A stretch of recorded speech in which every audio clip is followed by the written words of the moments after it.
பகுதி 1. பைகார் அணையின் படகுத்துறை இல்லம். காலை 11 மணி. எல்லா திசைகளிலும் பனிப்புகை ஸ்லோ மோஷனில் நகர்ந்து கொண்டிருக்க, அவைகளுக்கு மத்தியில் யூக்கலிப்டஸ் மரங்கள் எட்டி பார்த்து கிளைகளை அசைத்தன. பைகார அணை சமீபத்திய மழையில் நிரம்பி ஒரு கடல் மாதிரி காட்சியளித்ததை பெருமையோடு பார்த்து கொண்டிருந்த சீஃப் என்ஜினியர் ஞானசம்பந்தம் ஒரு சிகரெட்டை பற்ற வைத்து கொண்டு தனக்கு பக்கத்தில் நின்றிருந்த அசிஸ்டன்ட் என்ஜினியர் சிக்கந்தரை ஏறிட்டார்.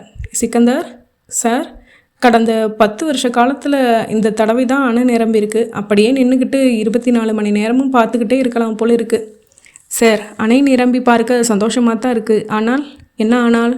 டூரிஸ்ட் கூட்டத்தையே காணோமே சார். ஊட்டிக்கு வர டூரிஸ்ட்டு நேராக முதுமலைக்கு போயிடுறாங்களே தவிர பைகாரா டேமை பார்க்கணும், போட்டிங் போகணும்னு யாரும் நினைக்கிறதில்ல.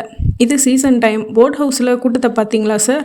1 2 தான் வாய் விட்டு எண்ணிடலாம் போல இருக்குது. அதுவும் இன்றைக்கி சண்டே, ஒரு ஞாயிற்றுக்கிழமை. இன்றைக்கி கூட கூட்டம் இவ்வளவு கம்மியாக இருந்தால் மற்ற நாட்களில் எப்படி சார் இருக்கும்? போட் ஹவுஸில் 79 படகுகள் இருக்குது.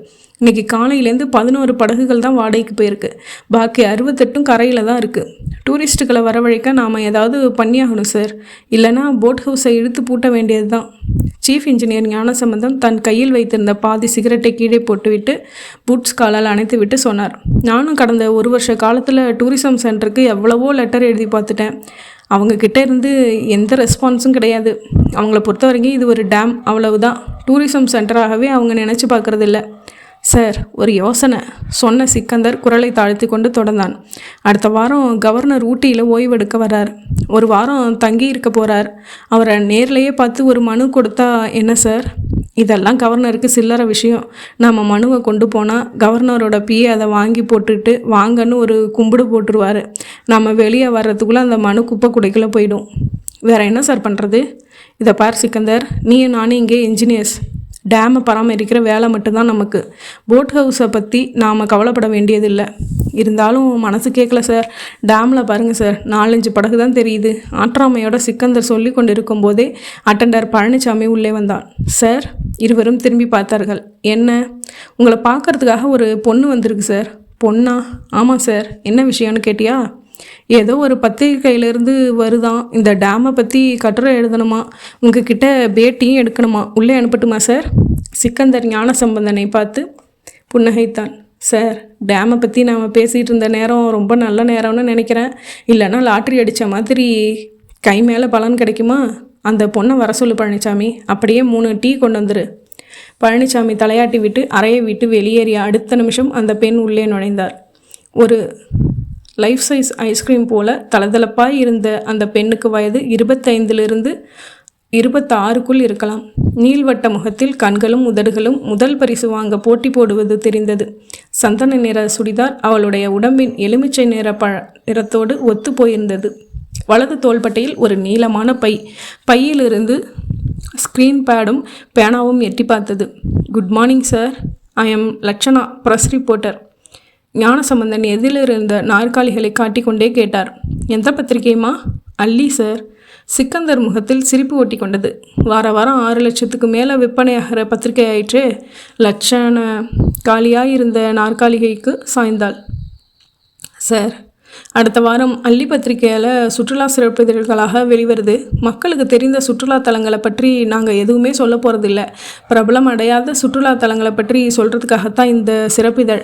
பைகார் அணையை பற்றி ஒரு ஆர்டிக்கிள் பண்ண சொல்லியிருக்காரு எடிட்டர். அதுக்காகத்தான் நான் வந்திருக்கேன். நான் இந்த நீலகிரிஸ் ஏரியாவுக்கு ரிப்போர்ட்டர். ஞானசம்பந்தத்தின் கண்களில் சந்தோஷம் இணையது. ரொம்ப சந்தோஷமா? இப்போ தான் நானும் இவரும் இந்த டூரிஸ்ட் ஸ்பாட்டுக்கு மக்கள் பெருவளவில் வராததை பற்றி கவலைப்பட்டு பேசிகிட்டு இருந்தோம். எங்கள் மனக்குறையை புரிஞ்சுக்கிட்ட மாதிரி நீயே வந்துட்ட. இந்த டூரிஸ்ட் ஸ்பாட்டை பற்றி அல்லி பத்திரிகையில் ஒரு ஆர்டிக்கிள் வந்துட்டா அது ஒரு தனி வேல்யூ இருக்கும். லட்சணா புன்னகைத்தாள். சார், இந்த அணையை பற்றி எனக்கு ஒன்றும் தெரியாது. நீங்கள் சொல்ல போகிற விவரங்களை தான் நான் கட்டுரைகளாக எழுத போகிறேன். கவலைப்படாதேம்மா. இவர் பேர் சிக்கந்தர், இந்த அணைக்கு அசிஸ்டண்ட் இன்ஜினியர். இவரை உங்கள் கூட அனுப்பி வைக்கிறேன். முதல்ல அணையை சுற்றி பார்த்துட்டு வாங்க, அதுக்கப்புறம் உட்காந்து பேசுவோம். அட்டெண்டர் பழனிசாமி டீ கோப்பைகளோடு உள்ளே வந்தான். மேஜையின் மீது பரப்பினான். டீ எடுத்துக்கோங்கம்மா. வேண்டாம் சார், இப்போ தான் வர வழியில் குடிச்சிட்டு வந்தேன். பரவாயில்லம்மா, எடுத்துக்கோ. இந்த சில் கிளைமேட்டுக்கு எவ்வளவு டீ குடித்தாலும் தாங்கும். Thank you sir. ஒரு டீ கோப்பையை எடுத்துக்கொண்டால் லட்சணா. சிக்கந்தர் கேட்டான். இப்போது அல்லி பத்திரிகை எவ்வளவு சர்க்குலேஷன்? 6 லட்சத்தை கிராஸ் பண்ணிடுச்சு சார். டூரிஸ்ட்டு சிறப்பிதழ் என்னைக்கு வருது? அடுத்த புதன்கிழமை எல்லா கடைகளிலும் இருக்கும். இந்த நீல்கிரிஸில் வேறு ஏதாவது டூரிஸ்ட் ஸ்பாட்டை பற்றி எழுத போகிறீங்களா? இல்லை, இந்த பைகாரா ஒன்று தான். டேமோட ஃபோட்டோஸ் வேணுமா? கண்டிப்பாக. லட்சணா டீ குடித்து விட்டு எழ சிக்கந்தரும் எழுந்தான். வாங்க, முதல்ல டேமை சுற்றி பார்க்கலாம். போட்டில் போய் ஒரு ரவுண்ட் அடித்தா எல்லாத்தையும் பார்த்துடலாம். எவ்வளவு நேரமாகும்? எப்படியும் 1 மணி நேரம் ஆகிடும். லட்சணா ஞானசம்பந்தத்திடம் வெளிப்பட்டு கொண்டு சிக்கந்தரோடு அறை நின்று வெளிப்பட்டாள்.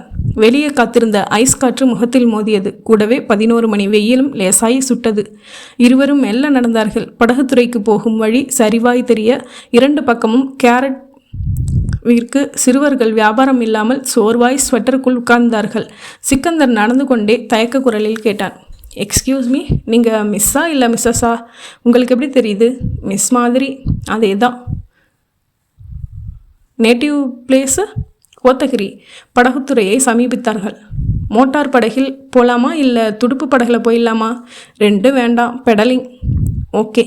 கரையோரம் கயிற்றில் கட்டப்பட்டிருந்த ஒரு பெடலிங் போட்டை விடுவித்து அதில் ஏறி உட்கார்ந்தார்கள். இருவரும் பக்கம் பக்கமாய் உட்கார்ந்து டைலிங் செய்த பிறகு நீர்ப்பரப்பில் நகர்ந்தது. மிஸ்டர் சிக்கந்தர், இந்த அணைக்கு மொத்தம் எத்தனை இன்ஜினியர்ஸ்? 7 பேர். 2 பேர் லீவில் இருக்காங்க. 3 பேர் ஆன் டியூட்டியில் ஊட்டி போயிருக்காங்க. இன்றைக்கி டேம் டியூட்டியில் நானும் சீஃபும் இருக்கோம். இந்த டேம் எப்போ கட்டப்பட்டது? மிஸ் லட்சணா, நீங்கள் முதல்ல டேமை சுற்றி பாருங்கள். அதுக்கப்புறம் சீஃப் இன்ஜினியர் உங்களுக்கு வேண்டிய டேம் பற்றிய விவரங்களை துல்லியமாக புள்ளி விபரத்தோடு கொடுப்பாரு. நான் இந்த ஏரியாவுக்கு புதியவன். டியூட்டியில் சேர்ந்து 6 மாதம்தான் ஆகுது. இந்த டேமை பற்றின விவரங்கள் எனக்கு ஓரளவுக்கு தான் தெரியும். நான் ஏதாவது சொல்ல போக அது தப்பான தகவலாக இருந்து விடக்கூடாது பாருங்கள். அள்ளி பெரிய பத்திரிக்கை, லட்சக்கணக்கான பேர்கள் படிக்கக்கூடிய பத்திரிக்கை. அதில் தப்பாக எதுவும் வந்துடக்கூடாது. லட்சணா தோள்களை குலுக்கினாள். ஓகே, முதல்ல டேமை சுற்றி பார்ப்போம். உங்கள் சீஃப் கிட்டேயே எல்லாத்தையும் கேட்டுக்கிறேன். படகு இப்போது அணையின் மையப்பகுதிக்கு வந்திருக்க 4 பக்கமும் தண்ணீர் அலைமோதியது. தொலைவில் சின்ன சின்ன புள்ளிகளாய் வேறு சில படகுகள் தெரிந்தன. சிக்கந்தர் சொன்னான். ரொம்ப வருஷத்துக்கு பிறகு இந்த வருஷம்தான் அணை நிரம்பி இருக்கு. இந்த அணை என்னைக்காவது வறண்டு போயிருக்கா? இல்லை, அணையில் எப்பவும் 30 அடி ஆழத்துக்கு தண்ணீர் குறையாது. இப்போது எவ்வளவு ஆழம் இருக்கும்? 70 அடி. உங்களுக்கு நீச்சல் தெரியுமா? தெரியாது. இனிமேல் தான் பழகிக்கணும். உங்களுக்கு? எனக்கும் தெரியாது. சொன்ன லட்சணா தன் தோளில் தொங்கிக் கொண்டிருந்த பைக்குள் கையை விட்டு ஒரு காகித கவரை எடுத்தாள். மிஸ்டர் சிக்கந்தர், இந்த கவருக்குள்ளே என்ன இருக்குன்னு பாருங்க. சிக்கந்தர் சில வினாடிகள் தயங்கிவிட்டு அந்த கவரை வாங்கி பிரித்தான். உள்ளே 4 மடிக்கப்பட்ட ஒரு கடிதம். மறுபடியும் சிக்கந்தர் தயங்க லட்சணா புன்னகைத்தாள்.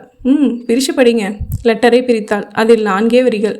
நான் தற்கொலை செய்து கொள்கிறேன். என் மரணத்திற்கு யாரும் காரணமில்லை. என் உடையிலை அணையிலிருந்து மீட்டதும் ஏதாவது ஒரு மருத்துவக் கல்லூரிக்கு தானமாக கொடுத்து விடவும். இப்படிக்கு லட்சணா. சிக்கந்தரின் மூளைக்குள் அந்த கடித வரிகள் பதிவாகி அதிர்ச்சியோடு அவன் நிமிர்ந்த வினாடி லட்சணா போட்டில் இருந்து எழுந்து கண்ணிமைக்கும் நேரத்துக்குள் நீரில் குதித்தாள். பகுதி 2. ஊட்டி, வெலிங்டன். அடர்த்தியான தைல மரங்களுக்கு நடுவில் பச்சை பெயிண்ட் அடிக்கப்பட்ட அந்த இராணுவ ஃபாரக்ஸ் சாயந்திர வேளையின் அரை இருட்டுக்குள் புதைந்து போயிருந்தது. ஃபாரக்ஸின் முன்னறையில் மிலிட்ரி விஜிலன்ஸ் ஸ்குவாடை சேர்ந்த இராணுவ அதிகாரி சுர்ஜித் தன்னுடைய ஹாட்லைன் டெலிஃபோனில் ரகசியம் பேசும் மாதிரியான தினசில் உரையாடி கொண்டிருந்தார். ப்ரொஃபஸர் அரிஸ்டோ டெல்லியிலிருந்து கோவை வந்துவிட்டார். அவர் கோவை வந்ததை பத்திரிகை நிருபர்கள் யாரும் மோப்பம் பிடித்து விடலையே? இல்லை, பயணிகளோடு பயணியாய் கலந்து விமான நிலையத்துக்கு வெளியே வந்த ஒரு டாக்ஸியை பிடித்து தற்போது ஊட்டிக்கு வந்து கொண்டிருக்கிறார். அவர் கோவையிலேருந்து எத்தனை மணிக்கு புறப்பட்டார்? சரியாய் 5 மணிக்கு. அப்படியானா 7 மணிக்கெல்லாம் இராணுவ ஃபாரஸுக்கு வந்துடுவார். கண்டிப்பாக வந்துடுவார். வெலிங்டனின் எல்லைக்குள் ப்ரொஃபஸர் வந்ததும் டாக்ஸியை கற்பூரச்சோலை அருகே நிறுத்தி இறங்கி கொண்டு மெல்ல நடக்க ஆரம்பித்து விடுவார்.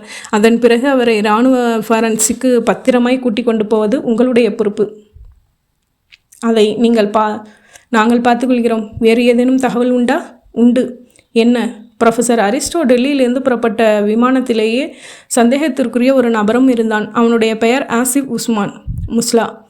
சந்தேகத்தின் பெயரில் கைது செய்து ஐஎன்எஸ் அக்ரானிக்கு கொண்டு போய் விசாரணை நடத்தினோம். யார் அவன்? டெரரிஸ்டா? தெரியவில்லை. டார்ச் செல்லில் பனிக்கட்டியின் மேல் படுக்க வைத்து எடுத்தோம். வாயை திறக்கவில்லை. சுர்ஜித் உருமினார். அவன் வாயை திறக்கவில்லை என்றால் நிச்சயமாக ஒரு டெரரிஸ்ட் தான். அந்த ஆசிப் உஸ்மான் முல்லாவை இந்த இராணுவ பாரசுக்கு கொண்டு வந்து விடுங்கள். உண்மையை வரவழைத்து விடலாம். சாரி மிஸ்டர் சுர்ஜித், இனிமேல் அவனிடமிருந்து உண்மையை வாங்க முடியாது. ஏன்? இறந்து விட்டான். என்னது? இறந்து விட்டானா? எப்படி? அடிவயிற்றுக்கு குறிவைத்து உதைத்த உதை தவறாய் போய் உயிர்நிலையில் பட்டுவிட்டது. சுருண்டு விழுந்து உடனடி மரணம். இது போன்ற நபர்களை ஜாக்கிரதையாக கையாள வேண்டாமா? உதைத்தது யார்? Commando chief Jarshin Singh. அந்த ஆள் ஒரு முரட்டு காட்டெருமை. இது மாதிரியான விஷயங்களை அவர் மாதிரியான ஆட்கள் கையாளக்கூடாது. நமக்கு ஆயுதம் கோபம் அல்ல, விவேகம். சரி, நடந்துவிட்டதை ஒன்றை பற்றி பேசிக்கொண்டு இருப்பதில் எந்த பயனும் இல்லை. அந்த ஆசிஃப் உல்மான் முல்லாவிடம் இருந்த லக்கேஜுகளை சோதனை செய்து பார்த்ததில் ஏதாவது தடயங்கள் கிடைத்ததா? எந்த தடயமும் கிடைக்கவில்லை. ஆயுதம் ஏதாவது வைத்திருந்தானா? இல்லை. விமான ட்ரிப் ஷீட்டில் அவனுடைய முகவரி இருந்திருக்குமே. இருந்தது. அது உண்மையான முகவரியா இல்லை போலி முகவரியா என்று வெரிஃபை செய்வதற்காக டெல்லி போலீஸுக்கு தகவல் கொடுக்கப்பட்டு இருக்கிறது. அங்கிருந்து இன்னும் தகவல் வரலை. தகவல் கிடைத்ததும் உங்களை உடனே தொடர்பு கொள்கிறேன். டெலிஃபோன் பேச்சு அணைந்தது. சுர்ஜித் ரிசீவரை வைத்துவிட்டு தனக்கு எதிரில் விரைப்பாய் நின்றிருந்த அதிகாரி ஒருவரை ஏறிட்டார். ராம்பாஸ். சார். ப்ரொஃபஸர் அரிஸ்டோ கோவையிலிருந்து புறப்பட்டு விட்டார். சரியாக 7 மணிக்கெல்லாம் வெலிங்டனில் எல்லைக்குள் இருக்கும் கற்பூர சோலைக்கு வந்து விடுவர். அவர் டாக்ஸியை விட்டு இறங்கி சற்று தூரம் நடந்ததும் நீ நம்முடைய இராணுவ ஜீப்பில் அவரை பிக்கப் செய்து கொண்டு இராணுவ பேரன்ஸுக்கு வந்துவிடு. Yes sir. ஜாக்கிரதை ராம்பால். ப்ரொஃபஸர் அரிஸ்டோ வெலிங்டனுக்கு வருவது இங்கே இருக்கக்கூடிய சில உயர் இராணுவ அதிகாரிகளுக்கு மட்டுமே தெரியும், மற்றவர்களுக்கு தெரியாது. நீ என்னுடைய நம்பிக்கைக்குரிய நபராய் இருப்பதால் ப்ரொஃபஸரை அழைத்து பொறுப்பை உன்னிடம் ஒப்படைக்கிறேன். அவரை பத்திரமாக இராணுவ பேரன்ஸுக்கு கொண்டு வந்து சேர்ப்பது உனது கடமை. Yes sir. ப்ரொஃபஸர் அரிஸ்டோ இந்தியாவுக்கு கிடைத்த கோஹினூர் வைரம். அந்த வைரத்தை நாம் தொலைத்து விடக்கூடாது. நான் சொல்வது உனக்கு புரிகிறதா? புரிகிறது சார். புறப்பட்டு கற்பூர சோலைக்கு போய்விடு.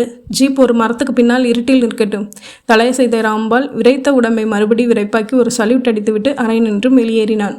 ராம்பால் வெளியேறிய 2வது நிமிடம் ஹாட்லைன் டெலிஃபோன் மறுபடியும் கூப்பிட்டது. சிறிது நேரத்திற்கு முன்னால் பேசிய அதே குரல். சார், கோவையிலிருந்து கமாண்டோ ஸ்குவாட் ஸ்பீக்கிங். டெல்லி போலீஸிடமிருந்து தகவல் வந்துவிட்டது. அந்த ஆசிஃப் உஸ்மான் முல்லாவை பற்றி தானே? ஆமாம் சார். என்ன தகவல்? அவன் தீவிரவாதி கிடையாது sir. He is a policeman. சிபிஐயின் உளவுத்துறை பிரிவில் ஒரு அதிகாரி. அவருடைய பெயர் Sanjaykumar. Is it? Yes sir.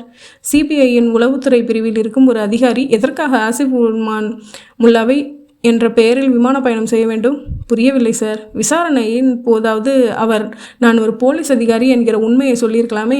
எதுவுமே சொல்லலை சார். எல்லா அடிகளையும் வாங்கி கொண்டு ஊமை கொட்டா மாதிரி இருந்தார்.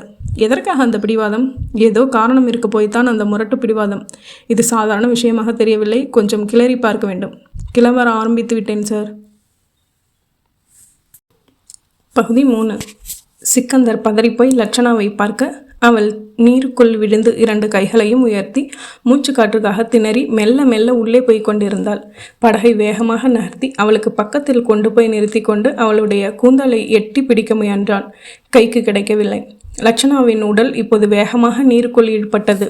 சிக்கந்தர் படகை நின்றும் எழுந்து நின்று வீறிட்டான். லட்சணா, அரைக்குறையாய் நீச்சல் தெரியும். நீருக்குள் குதித்து விடலாமா? வேண்டாம். இந்த 70 அடி ஆழத்தில் அது முடியாத காரியம். நீயும் அவளோடு போய் சேர வேண்டியதுதான். என்ன செய்யலாம்? சிக்கந்தர் தவிப்பாய் யோசித்து கொண்டிருக்கும் போதே பின்னால் அந்த சத்தம் கேட்டது. பட் பட் பட் பட் என்று. சிக்கந்தர் திரும்பி பார்த்தான். மோட்டார் படகு ஒன்று நீரை கிழித்து கொண்டு வேகமாய் வந்து கொண்டிருந்தது. அது போஜனின் மோட்டார் படகு. நீல நிற ஸ்வெட்டரும் மன்கி குல்லாவும் அணிந்த அந்த போஜன் படகின் எஞ்சினை சத்தத்தையும் மீறி குரல் கொடுத்தான். சார், படகில் இருக்கிற டயரை எடுத்து தண்ணியில் போடுங்க. சிக்கந்தர் படகின் பின்பக்கத்துக்கு வேக வேகமாய் போய் கயிற்றில் கட்டப்பட்டு இருந்த டயரை விடுவித்து நீரில் எறிந்தான். லட்சணாவின் தலை இப்போது தெரியவில்லை. போஜனின் மோட்டார் படகு பக்கத்தில் வந்து நின்று எஞ்சினை அணைத்து கொள்ள போஜன் ஸ்வெட்டரையும் மங்கி குல்லாயும் உருவிவிட்டு நீருக்குள் ஒரு அம்பை போல் பாய்ந்தான். பகுதி 4. வெலிங்டன் எல்லையில் கற்பூர சோலை அருகே டாக்ஸியை நிறுத்தி கொண்டு கீழே இறங்கினார் ப்ரொஃபஸர் அரிஸ்டோ. பேசிய பணத்தை டிரைவரிடம் கொடுத்துவிட்டு ஒரு பிரீஃப் கேஸோடு மெல்ல நடந்தார். 60 வயது அரிஸ்டோவுக்கு திடகாத்திரமான உடம்புவாகு. முடிக்கொட்டு விட்ட மண்டையில் சில வெள்ளி முடிகள் மட்டும் எஞ்சியிருக்க அதை ஜாக்கிரதையாய் சீவி வழுக்கையில் ஒட்ட வைத்திருந்தார். கண்களில் நிஜமாகவே அறிவு ஒளி வீசியது. அந்த ஒளிக்கு காரணம் அமெரிக்காவின் புரூக்ளின் நகரத்தில் உள்ள புகழ்பெற்ற நியூயார்க் ஸ்டேட் யூனிவர்சிட்டி 3 MS பட்டங்கள் பெற்றதுதான். தன்னுடைய 30வது வயதில் கல்யாணம் செய்து கொண்டார். மனைவி பெயர் ஃபிலோமினா. அழகானவள். கண்ணி கழியாமலேயே டைவர்ஸ் வாங்கி கொண்டாள். டைவர்ஸ்க்கு காரணம் எப்போதும் ஆராய்ச்சி கூடத்திலேயே இருந்த அரிஸ்டோ ஒரு நாள் வீட்டுக்கு திரும்பி அழைப்பு மணியை அழுத்தியதும் வந்து கதவை திறந்த ஃபிலோமினாவை பார்த்து, யார் நீ, என்னுடைய வீட்டில் உனக்கென்ன வேலை என்று கேட்டுவிட்டதுதான். கோர்ட்டில் அவர் சொன்னது, இந்த நேரம்தான் எனக்கு முக்கியம், பாரத தாய்க்கு பணி செய்வதே என் லட்சியம். சார், பிரீஃப்கேஸ் பெட்டியோடு மெல்ல நடந்து கொண்டிருந்த அரிஸ்டோ நின்றார். மரத்தின் மறைவிலிருந்து ராம்பால் வெளிப்பட்டான். அரிஸ்டோ இருட்டில் உன்னிப்பாய் பார்த்துவிட்டு கேட்டார், யார்? சார், நான் ராம்பால், மிலிட்ரி ஃபாரக்ஸிலிருந்து வருகிறேன். சுர்ஜித் அனுப்பி வைத்தார். ஜீப் எங்கே? அதோ அந்த மரத்தின் மறைவில். உன்னுடைய ஐடென்டிஃபிகேஷன் கார்டை நான் பார்க்க வேண்டும். இதோ எடுத்து காட்டினான் ராம்பால். அந்த இருட்டிலும் ஃப்ளோரஸ்ட் எழுத்துக்களில் மினுமினுத்த ஐடென்டிஃபிகேஷன் கார்டை சரிபார்த்த அரிஸ்டோ புன்னகையுடன் நீட்டினார். வா போகலாம். என்னை பற்றிய சந்தேகம் தீர்ந்ததா சார்? தப்பாக நினைத்து கொள்ளாதே. என்னுடைய உயிருக்கு ஆபத்து என்று உளவுத்துறை சொல்லிக்கொண்டு இருப்பதை நான் அலட்சியம் செய்ய முடியாது. அதற்காக இந்த உயிரின் மீது எனக்கு ஆசை என்று நினைத்து விடாதே. நான் இன்னும் 20 ஆண்டுகளாவது உயிர் வாழ வேண்டும் என்று நினைக்கிறேன். எதற்காக தெரியுமா? என்னுடைய நாட்டுக்காக நான் இன்னமும் உழைக்க வேண்டியிருக்கிறது. என்னுடைய பல ஆராய்ச்சி பணிகள் பாதியிலேயே இருக்கின்றன. அந்த ஆராய்ச்சி பணிகள் முழுமை பெற்றால் இந்தியா அமெரிக்காவுக்கு இணையாக ஒரு வல்லரசாக மாறும். என்னுடைய இந்த கனவு மெய்ப்பட வேண்டுமென்றால் நான் என்னுடைய உயிரை காப்பாற்றிக் கொள்ளும் விஷயத்தில் ஜாக்கிரதையாக இருப்பதில் என்ன தப்பு? இந்த காலத்தில் தான் யாரையும் நம்ப முடிவதில்லையே. இருவரும் பக்கத்தின் மரத்தின் மறைவில் இருந்த இராணுவ ஜீப்பை நோக்கி நடந்தார்கள். ஜீப்பின் பாசி கலர் இருட்டில் கரைந்து போயிருந்தது. ராம்பால் பின்பக்க கதவை திறக்க அரிஸ்டோ ஏறி உட்கார்ந்தார். டிரைவிங் சீட்டை ஆக்கிரமித்த ராம்பால் இக்னிஷனை உசுப்பி என்ஜினை ஸ்டார்ட் செய்த வினாடி அரிஸ்டோ கூப்பிட்டார். குரலில் பதட்டம். ராம்பால். சார்? ஜீப்பை விட்டு முதலில் இறங்கு. What's the problem sir? இறங்கு சொல்கிறேன். அரிஸ்டோ சொல்லிக்கொண்டே தடுமாற்றமாய் கீழே இறங்கி நிற்க ராம்பால் பக்கத்தில் வந்தான். என்ன சார்? அரிஸ்டோ தன் வலது கை மணிக்கட்டை உயர்த்தி தன்னுடைய வாட்சின் டயலை காட்டினார். டயலில் ஒரு சிறிய சிவப்பு வெளிச்ச புள்ளி வேக வேகமாய் அணைந்து எரிந்தது. ராம்பாலின் முகம் மாறியது. என்ன சார் இது? இந்த ஜீப்பில் டைனமைட் ஃபிக்ஸ் செய்திருக்கிறார்கள். சார், பயப்படாதே, என் கையில் இருக்கிறதே இந்த வாட்ச். Dynamite deactivate watch. இந்த வாட்ச் என்னுடைய கையில் இருக்கிற வரைக்கும் ஜீப்பில் ஃபிக்ஸ் செய்யப்பட்டிருக்கிற டைனமைட் வெடிக்காது. இப்படி ஒரு டீஆக்டிவேட்டர் வாட்ச் என் கையில் இருக்கிற விஷயம் என் எதிரிகளுக்கு தெரியாததால் ஒவ்வொரு தடவையும் அவர்கள் ஏமாந்து கொண்டிருக்கிறார்கள். இது 3வது தடவை. ராம்பாலின் முகம் வெளிரி போயிருந்தது. சார், இந்த ஜீப் கடந்த 12 நேரமாய் என்னுடைய நேரடி கண்காணிப்பில் தான் இருக்கிறது. இந்த இருட்டில் யாராவது வந்து பொறுத்துவிட்டு போயிருக்கலாமே. மேக்னெட் மூலமாக டைனமைட்டை காருக்கு அடியில் ஒட்ட வைப்பது ஒரு நிமிஷம் வேலையாயிற்றே. உன்னிடம் டார்ச் இருக்கிறதா? இருக்கிறது சார், கொடு. ராம்பால் ஜீப்பின் டேஷ்போர்டிலிருந்து டார்ச் லைட் கொண்டு வந்து கொடுக்க அரிஸ்டோ வாங்கி கொண்டு ஜீப்புக்கு அடியில் குனிந்து டார்ச் வெளிச்சத்தை உள்ளே அனுப்பினார். சக்கரங்களை இணைக்கும் பிஸ்டன் தண்டு குறுக்கே போக அதில் ஒரு மேக்னட் டைனமைட் வயர் சங்கதிகளோடு ஒட்டிக்கொண்டு டிக் டிக் டிக் என்று நொண்டிக் கொண்டிருந்தது. பகுதி 5. Ooty holy angels hospital. IC யூனிட்டிலிருந்து வெளிப்பட்ட டாக்டர் சிக்கந்தரும் இன்ஸ்பெக்டர் கவுடாவும் எதிர்கொண்டார்கள். டாக்டர், அந்த பெண் லட்சணாவுக்கு இப்போ எப்படி இருக்குது? அவுட் ஆஃப் டேஞ்சர் தானே? Nothing to worry. உடனடியாக கொண்டு வந்து ஹாஸ்பிட்டலைஸ் பண்ணதுனால அந்த பெண்ணோட உயிரை எங்களால் காப்பாற்ற முடிஞ்சுது. கான்ஷியஸ் திரும்பி இருக்கு. போய் பேசலாமா? தாராளமாக. டாக்டர் தோள்களை குலுக்கி கொண்டு போய்விட சிக்கந்தரும் இன்ஸ்பெக்டர் கவுடாவும் ஐசி யூனிட்டுக்குள் நுழைந்தார்கள். கட்டிலில் படுத்து ஜன்னலுக்கு வெளியே எதையோ வெறித்து பார்த்து கொண்டிருந்த லட்சணா நடை சத்தம் கேட்டு ஸ்லோ மோஷனில் தலையை திருப்பினாள். கவுடாவை பார்த்ததும் கண்களில் லேசாய் கலக்கம். எழுந்து உட்கார்ந்து முழங்கால்களை கட்டி கொண்டாள். கவுடா அவளுக்கு முன்பாய் வந்து நின்றார். சில வினாடிகள் அவளையே மௌனமாய் பார்த்து கொண்டிருந்து விட்டு கேட்டார், எதுக்காக இந்த தற்கொலை முயற்சி? லட்சணா மௌனிக்க கவுடா குரலை உயர்த்தினார். உன்னத்தமாக கேட்குறேன், எதுக்காக டேம் தண்ணியில் குதித்து தற்கொலை பண்ணிக்க நினச்ச?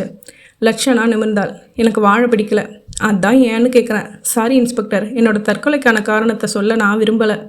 என்ன காதலா? உங்கள் ஊகத்துக்கெல்லாம் பதில் சொல்ல என்னால் முடியாது சார். தற்கொலை பண்ணிக்க முயற்சி பண்ணுறது சட்டப்படி குற்றம்னு எனக்கு தெரியும். சட்டப்படி என் மேலே என்ன நடவடிக்கை எடுக்கணுமோ அதை எடுத்துக்கோங்க. பட் என்னைக்கு இருந்தாலும் ஒரு நாள் அந்த டேமில் விழுந்து தான் நான் சாக போகிறேன். அதை உங்களால் தடுக்க முடியாது. சிக்கந்தருக்கு கோபம் வந்தது.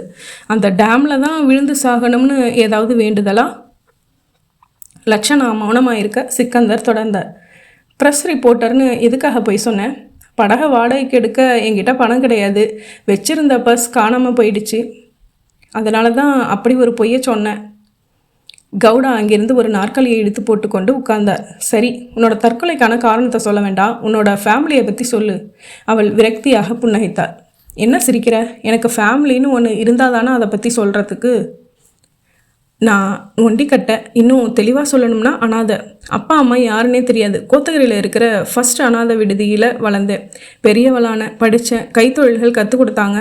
விடுதியை விட்டு வெளியே வந்ததும் நானே சுயதொழில் பண்ணினேன். வீடு கூடலூரில் மாரியம்மன் கோயில் வீதியில் கடைசி வீடு. 500 ரூபாய் வாடகை. உன் கூட வேறு யாராவது? இல்லை, நான் மட்டும்தான் அந்த வீட்டில் தங்கியிருக்கேன். சரி, எதுக்காக தற்கொலை? சார், அதை மட்டும் கேட்காதீங்க. எனக்கு வாழ பிடிக்கல, இதுதான் காரணம். இதை பாரு மலட்சணா, தற்கொலைங்கிறது ஒரு கோழத்தனமான செயல். நீ சின்ன வயசுலேருந்து வாழ்க்கையோட போராடி இருக்க. அப்பெல்லாம் வராத தற்கொலை எண்ணம் இப்போ மட்டும் வர என்ன காரணம்? சார், இந்த கேள்வியை நீங்கள் எத்தனை தடவை கேட்டாலும் சரி, சொல்லக்கூடாத பதில் இல்லை. Sorry sir. கவுடா முகம் இறுகி போய் எழுந்தார். நீ இங்கேருந்து டிஸ்சார்ஜ் ஆகி போகிறதுக்குள்ளே காரணத்தை நான் கண்டுபிடிக்கிறேன். லட்சணா கட்ட விரலை உயர்த்தினாள். Best of luck sir. பகுதி 6. இரவு மணி 10. வெலிங்டன் இராணுவ பேரக்ஸின் உள்ளே நட்ஷல் எனப்படும் இரகசிய அறையில் இராணுவ உயரதிகாரிகள் மத்தியில் ப்ரொஃபஸர் அரிஸ்டோ தனக்கு முன்னால் இருந்த சிறிய மைக்கில் பேசிக்கொண்டிருந்தார். தெளிவான ஆங்கில பிரத்யேகம். இன்றைக்கு அதிர்ஷ்டவசமாய் குண்டுவெடிப்புக்கு தப்பி உங்களுக்கு முன்னால் உயிரோடு நின்று பேசிக்கொண்டிருக்கிறேன். எதிரிகள் என்னை எப்படியோ மோப்பம் பிடித்து விடுகிறார்கள் என்பது கவலைக்குரிய விஷயமாக இருந்தாலும் அந்த விபரீத வினாடிகளை எதிர்கொள்வதில் ஒரு த்ரில் இருக்கத்தான் செய்கிறது. ஆனால் ஒன்றை மட்டும் உங்களிடத்தில் உறுதியாக சொல்லிக் கொள்கிறேன். இந்த இந்திய மண்ணுக்காக என்னுடைய இருதயம் எப்போதும் துடித்து கொண்டே இருக்கும். இந்திய ஜனநாயக ரீதியாக நல்லரசாகவும் இராணுவ ரீதியாக வல்லரசாகவும் மாறி உலக அரங்கில் ஒரு உன்னதமான இடத்தை பிடிக்கும் வரை என்னுடைய இந்த அறிவியல் உழைப்பு ஓயாது. அண்டை நாடுகளுக்கெல்லாம் நம்முடைய இராணுவ பலம் குறித்து இப்போதே அடிவயிற்றில் கலக்கம். இந்த கலக்கத்தை மேலும் அதிகப்படுத்துவதுதான் என்னுடைய பணி. என்னுடைய அறிவியல் மூளை இந்திய இராணுவத்துக்கு பயன்பட்டு விடக்கூடாது என்கிற தீய எண்ணத்தில் உள்நாட்டிலும் வெளிநாட்டிலும் என்னை ஒழித்து கட்ட சதிகள் அரும்பி கொண்டுதான் இருக்கின்றன. எத்தனை சதிகள் உருவானாலும் சரி, அவைகளுக்கு நடுவில்தான் சாதனைகளை படைப்பேன். இராணுவ அதிகாரிகளின் கரவொலி மெதுவாக எழுந்து அடங்கியது. ப்ரொஃபஸர் அரிஸ்டோ அந்த கரவொலி ஓய்வதற்குள் நான் கொண்டு போயிருந்த பிரீஃப்கேஸை திறந்து ஒரு சிந்தட்டிக் ஃபைலை எடுத்து பிரித்தார். அதிலிருந்து சில கம்ப்யூட்டர் பிரிண்ட் அவுட் தாள்களை உருவிக்கொண்டு பேச்சை தொடர்ந்தார். நான் இன்றைக்கு இங்கே வந்தது நம் இராணுவத்துக்கு பெரிய அளவில் உதவி புரிய போகும் ஒரு கண்டுபிடிப்பை அறிமுகப்படுத்தத்தான். அந்த கண்டுபிடிப்பின் பெயர் ஸ்பைகேட். நீங்கள் மாயாஜால திரைப்படங்களில் ஒரு காட்சியை பார்த்திருக்கலாம். மந்திரவாதிகள் தனக்கு வேண்டிய ஒரு நபரை உளவு பார்க்க வேண்டுமென்றால் அந்த நபர் வசிக்கும் அரண்மனைக்கு நேரடியாக மனிதர்களை அனுப்ப மாட்டான். அவ்வாறு அனுப்பினால் மற்றவர்களை அடையாளம் கண்டுபிடித்து விடுவார்கள். நாயாகவே மாற்றி உளவு பார்க்க அனுப்பி வைப்பான். பூனையாக நாயாக மாற்றப்பட்ட அந்த நபரும் உளவு பார்த்து செய்திகளை சேகரித்து கொண்டு மந்திரவாதியிடம் வந்து செய்திகளை சொல்வார். இது உண்மையாக நடக்கக்கூடியது அல்ல என்று நாம் நினைப்போம். ஆனால் என் அறிவியல் மூலையில் இது சாத்தியமாக போகிறது. அதை பற்றி தான் இப்போது உங்களிடம் சொல்லப் போகிறேன். இராணுவ அதிகாரிகளுக்கு மத்தியில் மெலிதாய் ஒரு சலசலப்பு அரும்பிக் கொண்டிருக்க அரிஸ்டோ அந்த சலசலப்பு அடங்கும் வரை புன்னகையோடு காத்து கொண்டிருந்து விட்டு பின் பேச்சை தொடர்ந்தார். நான் மாயாஜலம் செய்து மனிதனை பூனையாகவோ நாயாகவோ மாற்றப் போவதில்லை.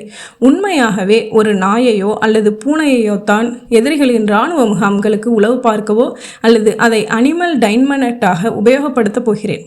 இது எப்படி சாத்தியம்? சொன்ன ப்ரொஃபஸர் அரிஸ்டோ பக்கத்தில் இருந்த கரும்பலகைக்கு சென்று சாக்பீஸை உபயோகப்படுத்தி ஒரு பூனையின் படத்தை வரைந்தார். இந்த பூனையை ஒரு உயிருள்ள பூனையாக நினைத்துக் கொள்ளுங்கள். இந்த பூனையைத்தான் உளவு பார்க்கும் ஒற்றனாகவோ அனிமல் டைனமைட்டாகவோ எதிரியின் இராணுவ முகாமுக்கள் அனுப்பி வைக்கப் போகிறோம். இதற்காக டெல்லியில் இருக்கும் என்னுடைய அறிவியல் சோதனை சாலையில் 100 கணக்கில் பூனைகளை வளர்த்து வருகிறேன். இந்த பூனையை நான் என்ன செய்ய போகிறேன் என்பதை கவனியுங்கள். பூனையின் மூளை பகுதிக்குள் 3 மின்னணு தண்டுகள், அதாவது எலக்ட்ராட்ஸை பொருத்த போகிறேன்.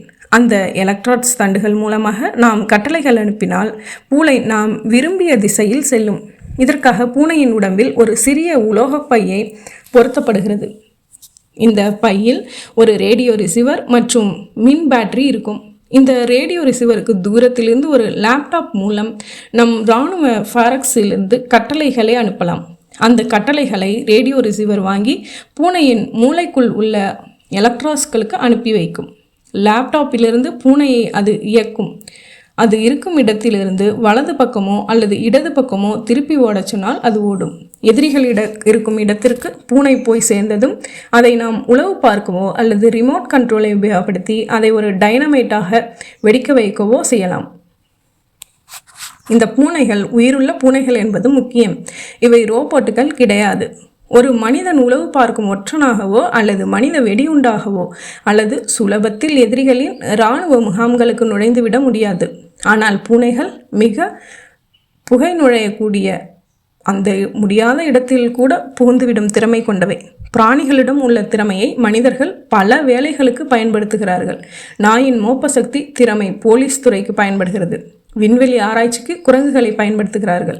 ஆனால் ஒரு பிராணியின் மூளையை கட்டுப்படுத்தி நமக்கு சாதகமாக பயன்படுத்தும் முயற்சி இதுதான் முதலாகும். இராணுவ அதிகாரிகளின் மத்தியில் மறுபடியும் சலசலப்பு. ஒருவர் எழுந்து கேட்டார், இந்த ஸ்பைகேட் எனப்படும் பூனைகளை உடனடியாய் நம் இராணுவத்திற்கு உபயோகித்துக் கொள்ள முடியுமா? சோதனை 70% வெற்றி. அதை 100% வெற்றியாக்க இன்னமும் ஒரு 3 மாத காலத்துக்கு ஆராய்ச்சி பணியில் ஈடுபட வேண்டியுள்ளது. இதற்காக 15 பூனைகள் தேர்ந்தெடுக்கப்பட்டு அவைகளின் மூளைகளில் எலக்ட்ராட்ஸை பொருத்தியுள்ளேன். பூனைகள் முழு ஆற்றலோடு செயல்பட அவைகளுக்கு பயோசீரம் போட வேண்டியுள்ளது. அந்த பயோசீரம் தயாரிக்க 3 மாத காலம் பிடிக்கும். முன்வரிசையில் உட்கார்ந்திருந்த இராணுவ அதிகாரி சுர்ஜித் பரவச முகத்தோடு எழுந்தார். வெல்டன் மிஸ்டர் ப்ரொஃபஸர், இது ஒரு அற்புதமான அறிவியல் முயற்சி. மனிதர்களாலும் ஆயுதங்களாலும் நேர தர முடியாத வெற்றியை உங்களுடைய ஸ்பைகேட்கள் தேடித்தரும் என்று நம்புகிறேன். அரிஸ்டோ சிரித்தார். இந்த ஸ்பைகேட் பூனைகளை அழிவு வேலைக்கு மட்டுமல்ல, ஆக்க வேலைக்கும் உபயோகப்படுத்தலாம். உதாரணத்திற்கு, ஒரு இடத்தில் ஒரு பெரிய கட்டிடம் இடிந்து விழுந்து விட்டது என்று வைத்துக்கொள்வோம். கட்டிட இடுபாடுகளில் பலர் சிக்கிக்கொள்ளலாம். அப்படி சிக்கிக்கொண்டவர்கள் உயிருடன் இருக்கிறார்களா என்று பார்க்க வேண்டிய அவசியம் இருக்காது. ஆனால் மனிதர்களால் உள்ளே போய் பார்க்க முடியாது. அந்த சமயத்தில் இந்த ஸ்பைகேட்களை பயன்படுத்தலாம். ஒரு சிறிய இடுக்கில் கூட பூனையால் நுழைய முடியும். நுழைந்தால் மட்டும் போதுமா? நாம் செலுத்துகிற குறிப்பிட்ட பக்கம் அது ஓட வேண்டும். அது மட்டுமல்ல, அது நமக்கு தேவையான செய்திகளை அனுப்பி வைக்க வேண்டும். அதற்கு பூனையோடு ஒரு சிறிய வீடியோ கேமராவையும் இணைத்து விட்டால் போதும். சுர்ஜித் குறுக்கிட்டார்.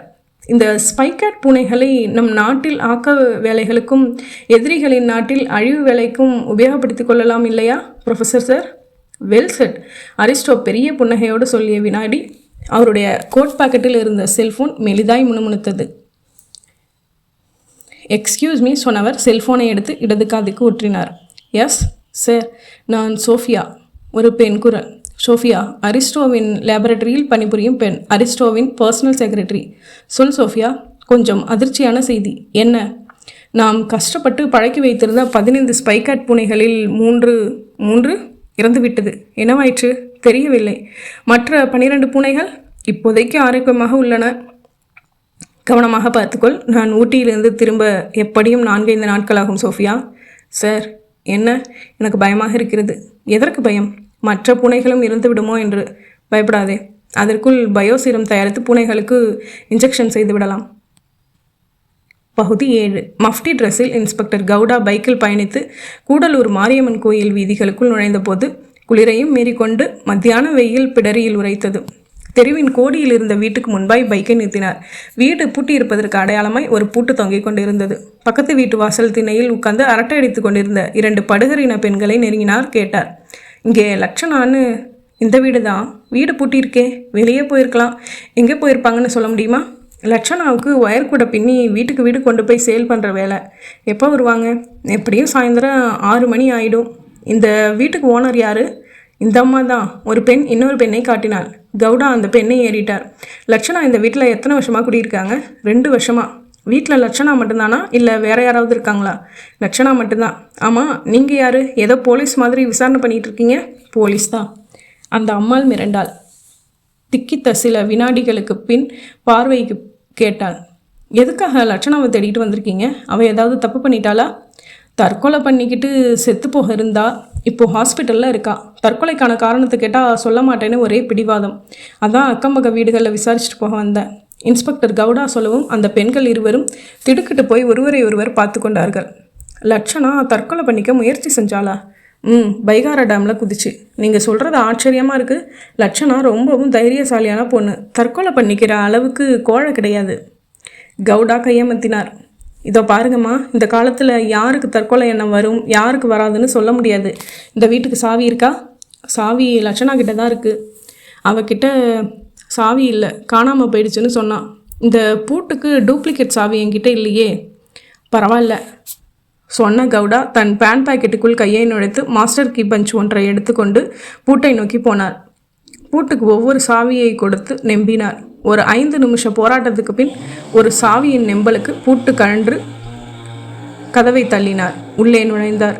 பெரிதாய் 2 அறைகள் கொண்ட வீடு அது. சுத்தமாய் இருந்தது. சுவரோரமாய் ஒரு சிறிய காட்ரேஜ் பீரோ. பூட்டி இருந்த என்கிற சந்தேகத்தில் இழுத்து பார்த்தார். திறந்து கொண்டது. லேசாய் கலைத்து பார்த்தார். வித்தியாசமாய் பார்வைக்கு எதுவும் தட்டுப்படவில்லை. பீரோவை பழையபடி சாத்திவிட்டு பக்கத்து அறையை எட்டி பார்த்தார். பின்னப்பட்ட பிளாஸ்டிக் கூடைகள் சைஸ் வாரியாக அடுக்கி வைக்கப்பட்டிருந்தன. கவுடா வெளியே நின்று இந்த வீட்டுக்கார பெண்ணை கூப்பிட்டார். உள்ளவாமா. அவள் வந்தாள். உன் பெயர் என்னம்மா? வடிவு. லட்சணா அவங்கக்கிட்ட நல்லா பழகுவாளா? நல்லா பேசுங்க. கோயிலுக்கு கூட நாங்கள் 2 பேரும் ஒன்றா தான் போவோம். நேற்று கூட மாரியம்மன் கோயிலுக்கு போய் பொங்கல் வச்சுட்டு வந்தோம். நேற்று லட்சணா சந்தோஷமாக இருந்தாளா? சந்தோஷமாக தான் இருந்தா. முகத்தில் கொஞ்சம் கூட வாட்டம் கிடையாது. பின்ன ஏன் தற்கொலை பண்ணிக்க முயற்சி செய்யணும்? ஒன்றும் புரியலையே. ஏதாவது காதல் விவகாரமாக இருக்குமோ? அப்படிப்பட்ட பொண்ணு கிடையாதுங்க. எந்த ஒரு ஆண்கிட்டையும் அனாவசியமாக சிரித்து பேசி நான் பார்த்ததில்ல. லட்சணாவை தேடி யாராவது வந்ததுண்டா? அந்த அனாதை பெண்ணை தேடி யாருங்க வரப்போகிறாங்க? கவுடா அந்த அறையை சுற்றி வந்தார். வலது பக்க சுவரில் சின்னதாய் அலமாரி ஒன்று தெரிய திறந்து பார்த்தார். பழைய விகடன், குமுதம் இதழ்கள், ஒரு டெட்டால் பாட்டில், கந்தசஷ்டி புத்தகம், ரேஷன் கார்டு, காலி அமிர்தாஞ்சன் பாட்டில், மதமற்ற மனிதர்கள் என்னும் தலைப்பில் ஒரு கவிதை புத்தகம், மளிகை சாமான்கள் வாங்கிய பில்கள், எல்லாவற்றையும் பார்வையில் வாங்கி கொண்ட பின் கவுடா பட்ஸ் என்று எழுத்துக்கள் மின்னிய அந்த செவ்வக புத்தகத்தை எடுத்தார். அது ஒரு நன்கொடை ரசீது புத்தகம். அட்ரஸை பார்த்தார். பட்ஸ் ஆர்ஃபனேஜ், வாழ வழிகாட்டும் காப்பகம், சர்ச் ரோடு, கோத்தகிரி. கவுடா அந்த ரசீது புத்தகத்தை பத்திரப்படுத்தி கொண்டு ஒரு தீவிரமான யோசனையோடு அந்த அறையினின்றும் வெளிப்பட்டார். பகுதி 8. இராணுவ அதிகாரி சுர்ஜித் ப்ரொஃபஸர் அரிஸ்டோ தங்கியிருந்த குவார்ட்டர்ஸுக்குள் போய் அவரை பார்த்தபோது சாயந்தரம் மணி 6. பிளாக் டீயை சர்க்கரை கலக்காமல் உறிஞ்சு கொண்டிருந்த அரிஸ்டோ எழுந்து கை குலுக்கினார். Please come. சுர்ஜித் எதிரில் இருந்த நாற்காலியில் உட்கார்ந்ததும் அரிஸ்டோ கேட்டார். Have some tea? No thanks. சாயந்தரம் 6 மணிக்கு மேலே டீ குடிக்கிறத விட்டுட்டேன். காரணம், டீ சாப்பிட்டால் ராத்திரியில் தூக்கம் பிடிப்பதில்லை. அரிஸ்டோ டீயை சாப்பிட்டு முடித்து கோப்பையை கீழே வைத்தார். உங்களுக்கு ஃபோன் செய்து இந்த நேரத்துக்கு வர சொல்லுறதுக்கு முதல்ல மன்னிப்பு கேட்டுக்கிறேன். சுர்ஜித் புன்னகைத்தார். விஷயம் முக்கியமானதாக இருக்க போய் தான் என்னை வர சொல்லியிருக்கீங்க. என்ன விஷயம் சொல்லுங்கள். இன்றைக்கு வந்த மாலை பேப்பர்களை படித்தீங்களா? இல்லை. இந்த பேப்பரில் வந்த செய்தியை பாருங்கள். டீப்பாயின் மேல் இருந்த அந்த நாளிதழை எடுத்து சுர்ஜித்திடம் கொடுத்தார் அரிஸ்டா. 2வது பக்கத்தை திருப்பினார். செய்தி பளிச்சென்று கண்களுக்கு பாய்ந்தது. பைகாரா அணைக்கட்டில் குதித்த இளம்பெண் தற்கொலை முயற்சி. இது பற்றி கூறப்படுவதாவது, லட்சணா, வயது 23, தான் ஒரு பத்திரிகையாளர் என்று சொல்லிக்கொண்டு பைகாரா அணைக்கட்டுக்கு வந்த இந்த பெண் பொறியாளர் சிக்கந்தர் என்பவரோடு அணையில் படகில் பணம் செய்த போது திடீரென்று தண்ணீரில் குதித்து விட்டார். நல்ல வேளையாக மோட்டார் படகில் அந்த பக்கமாய் வந்த போஜன் என்கிற ஊழியர் நீரில் குதித்து லட்சணாவை காப்பாற்றிவிட்டார். லட்சணா இப்போது அரசினர் மருத்துவமனையில் அனுமதிக்கப்பட்டு சிகிச்சை பெற்று வருகிறார். தற்கொலைக்கான காரணம் தெரியவில்லை. போலீசார் வழக்கு பதிவு செய்து விசாரணை செய்து வருகிறார்கள். சுர்ஜித் அந்த செய்தியை படித்துவிட்டு வியப்போடு அரிஸ்டோவை ஏறிட்டார். இந்த செய்தியில் என்ன முக்கியத்துவம் இருக்கிறது? லட்சணா என்கிற பெண் உங்களுக்கு தெரிந்தவளா? இல்லை. பின்ன? மிஸ்டர் சுர்ஜித், இந்த செய்தியை பேப்பரில் படித்த உடனேயே நான் அரசினர் மருத்துவமனைக்கு ஃபோன் செய்து தலைமை டாக்டர் பசவராஜோடு பேசினேன். அந்த பெண் தற்கொலை முயன்றதற்கு என்ன காரணம்னு கேட்டேன். காரணத்தை அந்த பெண் லட்சணா சொல்லவில்லை என்று சொன்னார். மேலும் டாக்டர் எனக்கு கொடுத்த தகவலின்படி லட்சணா ஒரு அனாதை பெண். கோத்தகிரியில் உள்ள பட்ஸ் அனாதை விடுதியில் வளர்ந்தவள். இதில் எனக்குள்ள ஒரு ஆச்சரியம் என்னவென்றால், சின்ன வயதிலிருந்து வாழ்க்கையோடு போராடிய ஒரு பெண் இப்போது தற்கொலை செய்து கொள்ள வேண்டிய அவசியம் என்ன? அவள் தற்கொலைக்கு மேலே என்ன காரணம்? சுர்ஜித் புன்னகைத்தார். மன்னிக்க வேண்டும் ப்ரொஃபஸர், ஒரு இளம்பெண் தற்கொலை செய்து கொள்ள எத்தனையோ காரணங்கள் இருக்கிறது. முக்கியமாக காதல் தோல்வி. நாட்டில் எத்தனையோ இளம்பெண்கள் எத்தனையோ காரணங்களுக்காக தற்கொலை செய்து கொள்கிறார்கள். அதை பற்றியெல்லாம் தெரிந்து நமக்கு என்ன ஆகப் போகிறது? மிஸ்டர் சுர்ஜித், இந்த மாதிரியான தற்கொலை விஷயங்கள் உங்கள் மனசுக்குள் எந்த ஒரு பாதிப்பையும் ஏற்படுத்தாமல் இருக்கலாம். ஆனால் எனக்குள் சலனங்கள் ஏற்படும். தற்கொலைக்கு முயன்று இறந்து போனவர்களை விட பிழைத்து கொண்டவர்கள் என் மனசுக்குள் பெரிய அளவை பாதிப்பில் ஏற்படுத்துவார்கள். அந்த பெண் லட்சணா தன் தற்கொலைக்கான காரணத்தை போலீசாரிடமும் டாக்டரிடமும் சொல்ல மறுத்துவிட்டார். அது மட்டுமல்ல, இன்றைக்கு என்னை காப்பாற்றி விட்டீர்கள். ஆனால் என்றைக்காவது ஒரு நாள் அதே பைகாரா அணையில் குதித்து தற்கொலை செய்து கொள்ளத்தான் போகிறேன். அதை யாராலும் தடுக்க முடியாது என்று சொல்லியிருக்கிறாள். ஓகே மிஸ்டர் ப்ரொஃபஸர் சார், இப்போது இந்த விஷயத்தில் நான் என்ன செய்ய வேண்டும்? அந்த பெண்ணை நான் சந்தித்து பேச விரும்புகிறேன். இதே குவார்ட்டர்ஸ்க்கு கூட்டி வர முடியுமா? சுர்ஜித் அரிஸ்டோவையே பார்க்க அவர் புன்னகைத்தார்.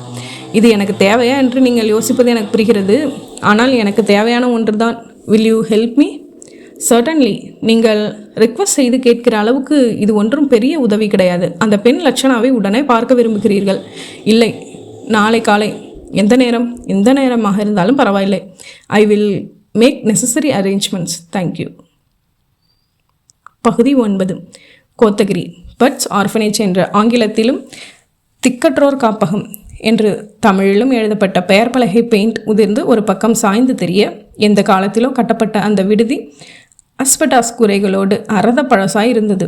ஜன்னல்களில் பொருத்தப்பட்டிருந்த கண்ணாடிகள் உடைந்து போயிருக்க, உடைந்த துவாரங்களில் குளிர் நுழைந்து விடாமல் இருக்க பழைய துணிகளை உருண்டைகளாக கசக்கி திணித்து வைத்திருந்தார்கள். சுவர்களில் வெடிப்புகள். சிமெண்ட் உதிர்ந்து போய் செங்கற்கள் பற்களை காட்டின. இன்ஸ்பெக்டர் கவுடா கண்களால் விடுதியை எக்ஸ்ரே எடுத்துக்கொண்டே நடந்தார்.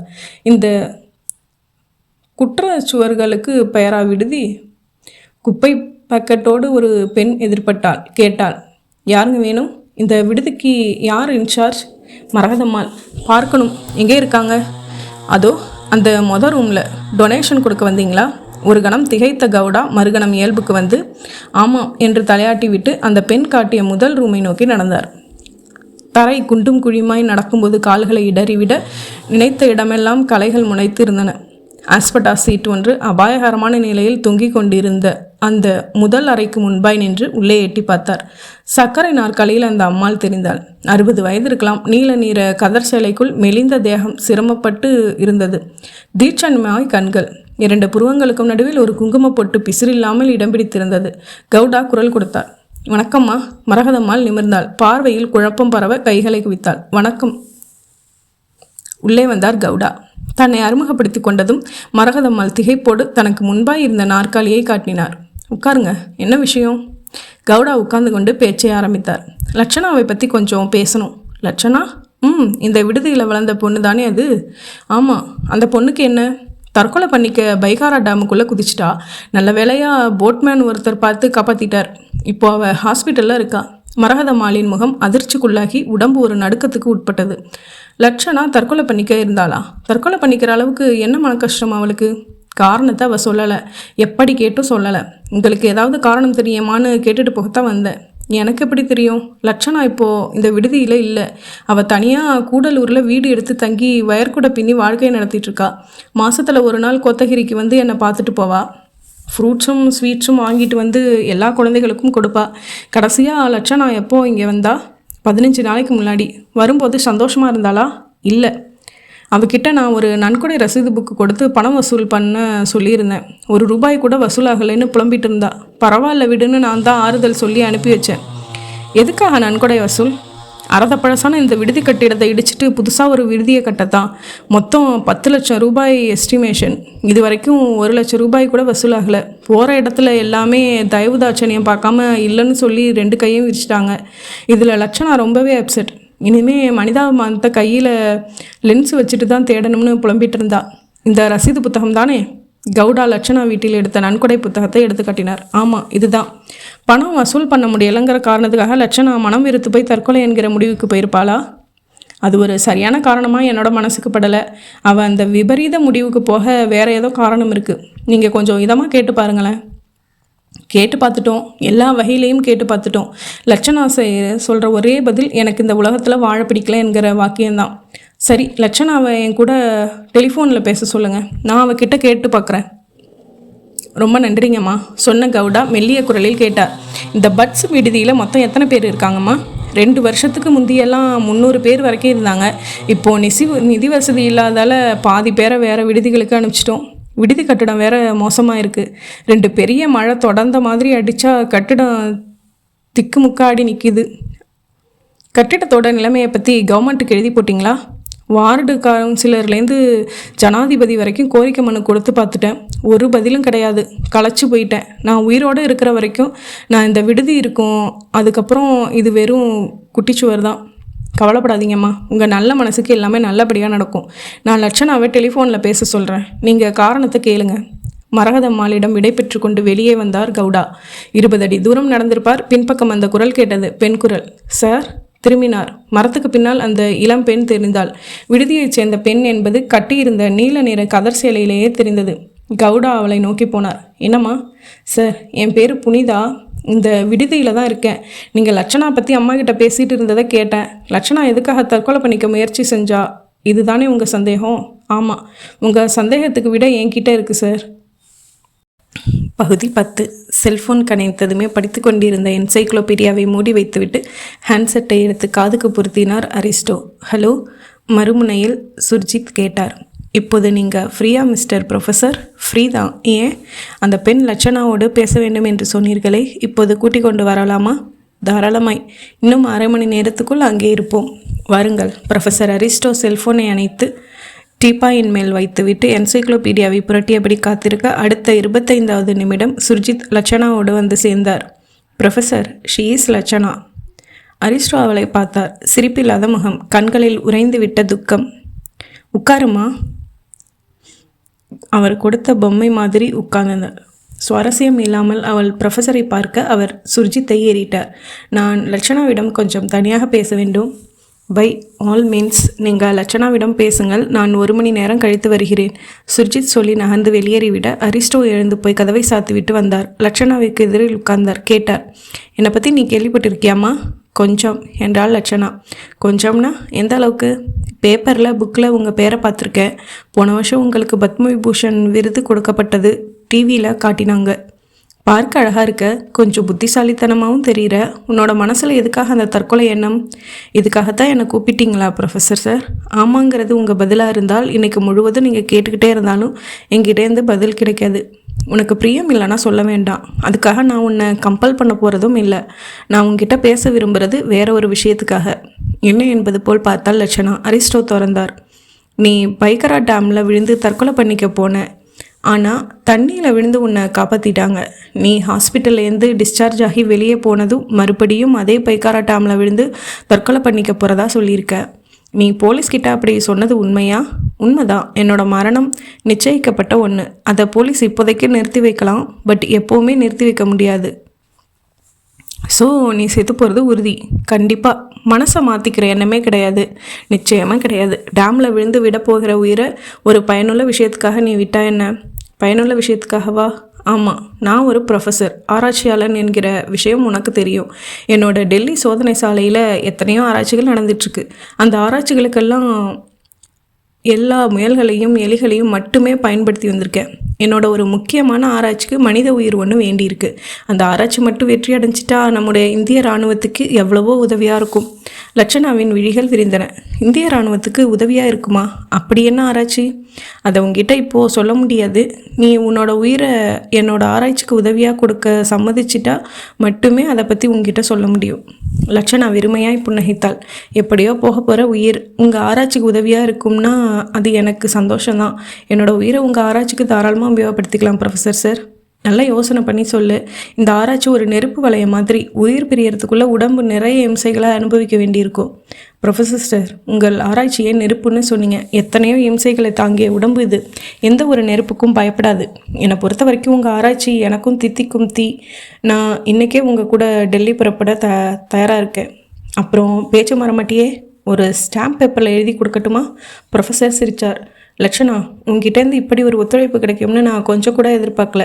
I must thank you. நான் சொல்கிறதெல்லாம் இருக்கட்டும் ப்ரொஃபஸர் சார். நீங்கள் போலீஸ் என் மேலே தற்கொலை வழக்கு பதிவு பண்ணியிருக்காங்க. இந்த நிலைமையில் நீங்கள் எப்படி என்னை டெல்லிக்கு கூட்டிகிட்டு போவீங்க? அதை பற்றின கவலை உனக்கு வேண்டாம். உன் மேலே எந்த வழக்கும் பதிவாகாதபடி பார்த்துக்க வேண்டியது என்னோட பொறுப்பு. அதுக்கு முன்னாடி எல்லாருக்கிட்டையும் ஒரு பொய் சொல்ல வேண்டியிருக்கு. எல்லோரும்னா யார்? போலீஸும் ப்ரெஸ் பீப்புளும் தான். என்ன போய்? உன் மனசுக்குள்ளே இருக்கிற தற்கொலை எண்ணத்தை நான் மாற்றிட்டதாகவும் உனக்கு டெல்லியில் இருக்கிற என்னுடைய சோதனை சாலையில் ஒரு வேலை கொடுக்க போகிறதாகவும் சொல்ல போகிறேன். கள்ள போய். நாம என்னைக்கு டெல்லி புறப்படுறோம் ப்ரொஃபஸர் சார்? 4 நாட்கள் கழிச்சு. என்ன ஆராய்ச்சிக்கு நான் உபயோகப்பட போகிறேன்னு இப்போவாவது நீங்கள் சொல்லலாம் இல்லையா? எல்லாம் டெல்லிக்கு போய். சரி, பேரம் பேசிக்கலாமா? பேரமா? பேரம்தான். உங்கள் ஆராய்ச்சிக்காக நான் உயிரை தர்றேன். நீங்கள் எனக்கு என்ன தருவீங்க? அரிஸ்டோ சிரித்தார். நீ தான் உயிரோடு இருக்க போகிறது கிடையாதே, உனக்கு எதை கொடுத்து என்ன பிரயோஜனம்? எனக்கு நீங்கள் கொடுக்க வேண்டியதில்லை, நான் யாரை கை காட்டுறானோ அவங்களுக்கு கொடுத்தா போதும். நீ என்ன சொல்கிற? ப்ரொஃபஸர் சார், என்னோடய உயிருக்கு நீங்கள் ஒரு விலை தரணும். அந்த விலைக்குரிய பணத்தை கோத்தகிரியில் இருக்கிற அனாதை விடுதிக்கு கொடுத்துடணும். அந்த விடுதியோட பேர் பட்ஸ். அதை நிர்வாகம் பண்ணிட்டு வர்ற அம்மாவோட பேர் மரகதம்மாள். இப்படி ஒரு பேரத்தை நான் எதிர்பார்க்கல. பரவாயில்ல, அந்த விடுதிக்கு எவ்வளோ பணம் தரணும்? லட்சணா 2 கைகளையும் விரித்து காட்டினாள். அரிஸ்டோ நெற்றியை சொரிந்தார். எனக்கு புரியலையா? ஒரு விரலுக்கு 1 லட்சம், அப்போது 10 லட்சம். ஆமாம், அதிகம். இந்திய இராணுவத்துக்கு பெரிய அளவில் உபயோகப்பட போகிற ஒரு ஆராய்ச்சிக்கு என்னோட உயிரை எடுக்க போகிறீங்க. என்னை பொறுத்த வரைக்கும் இது சிறிய தொகை. பணம் கொடுக்கலன்னா நீ வரமாட்டியா? நான் அப்படி சொல்லலையே. அரிஸ்டோ சில வினாடிகள் யோசித்தாள். பின் அவளிடம் நிமிர்ந்தார். எதுக்கு அவ்வளவு பணம் தரணும்? விடுதியோட கட்டடம் ரொம்பவும் சிதிலமான நிலையில் இருக்குது. ஒரு பெரிய மழை அடித்தா கண்டிப்பாக தாங்காது. விடுதியை புதுசாக கட்டித்தரத்துக்காக நிதி வசூல் பண்ண பார்த்தோம். 50,000 ரூபாய் கூட சேர்க்க முடியல. கட்டடம் கட்ட 10 லட்சம் வேணுமா? ஆமாம், சரி, நான் ஏற்பாடு பண்ணுறேன். அந்த பணம் நான் கொடுத்ததாக யாருக்குமே தெரியக்கூடாது. மரகத்தம்மாளோட பேருக்கு டிராஃப்ட் எடுத்து ஒரு பொதுநல விரும்பி என்கிற பேரில் தபால் அனுப்பி வச்சுடுங்க. டெல்லி போய் அனுப்பினா போதும் இல்லையா? போதும். பகுதி 11. இன்ஸ்பெக்டர் கவுடா போலீஸ் ஜீப்பை ஹாஸ்பிட்டலின் போர்ட்டிகோவில் நிறுத்திவிட்டு படிகள் ஏறி வராந்தாவுக்குள் நுழைந்தபோது எதிரில் டாக்டர் வந்து கொண்டிருந்தார். நெருங்கி கைகளை குலுக்கி கொண்டார்கள். ஹலோ டாக்டர், என்ன வீட்டுக்கு கிளம்பிட்டீங்களா? இல்லை, ஓபி வார்டுக்கு வாங்க, பேசிட்டே போகலாம். நடந்தார்கள் மெல்ல. லட்சணா எப்படி இருக்கா? கவுடா கேட்டார். Now she is all right. நேற்றுக்கு கோத்தகிரி போயிருக்காங்க போலிருக்கு. எஸ். Any useful clue?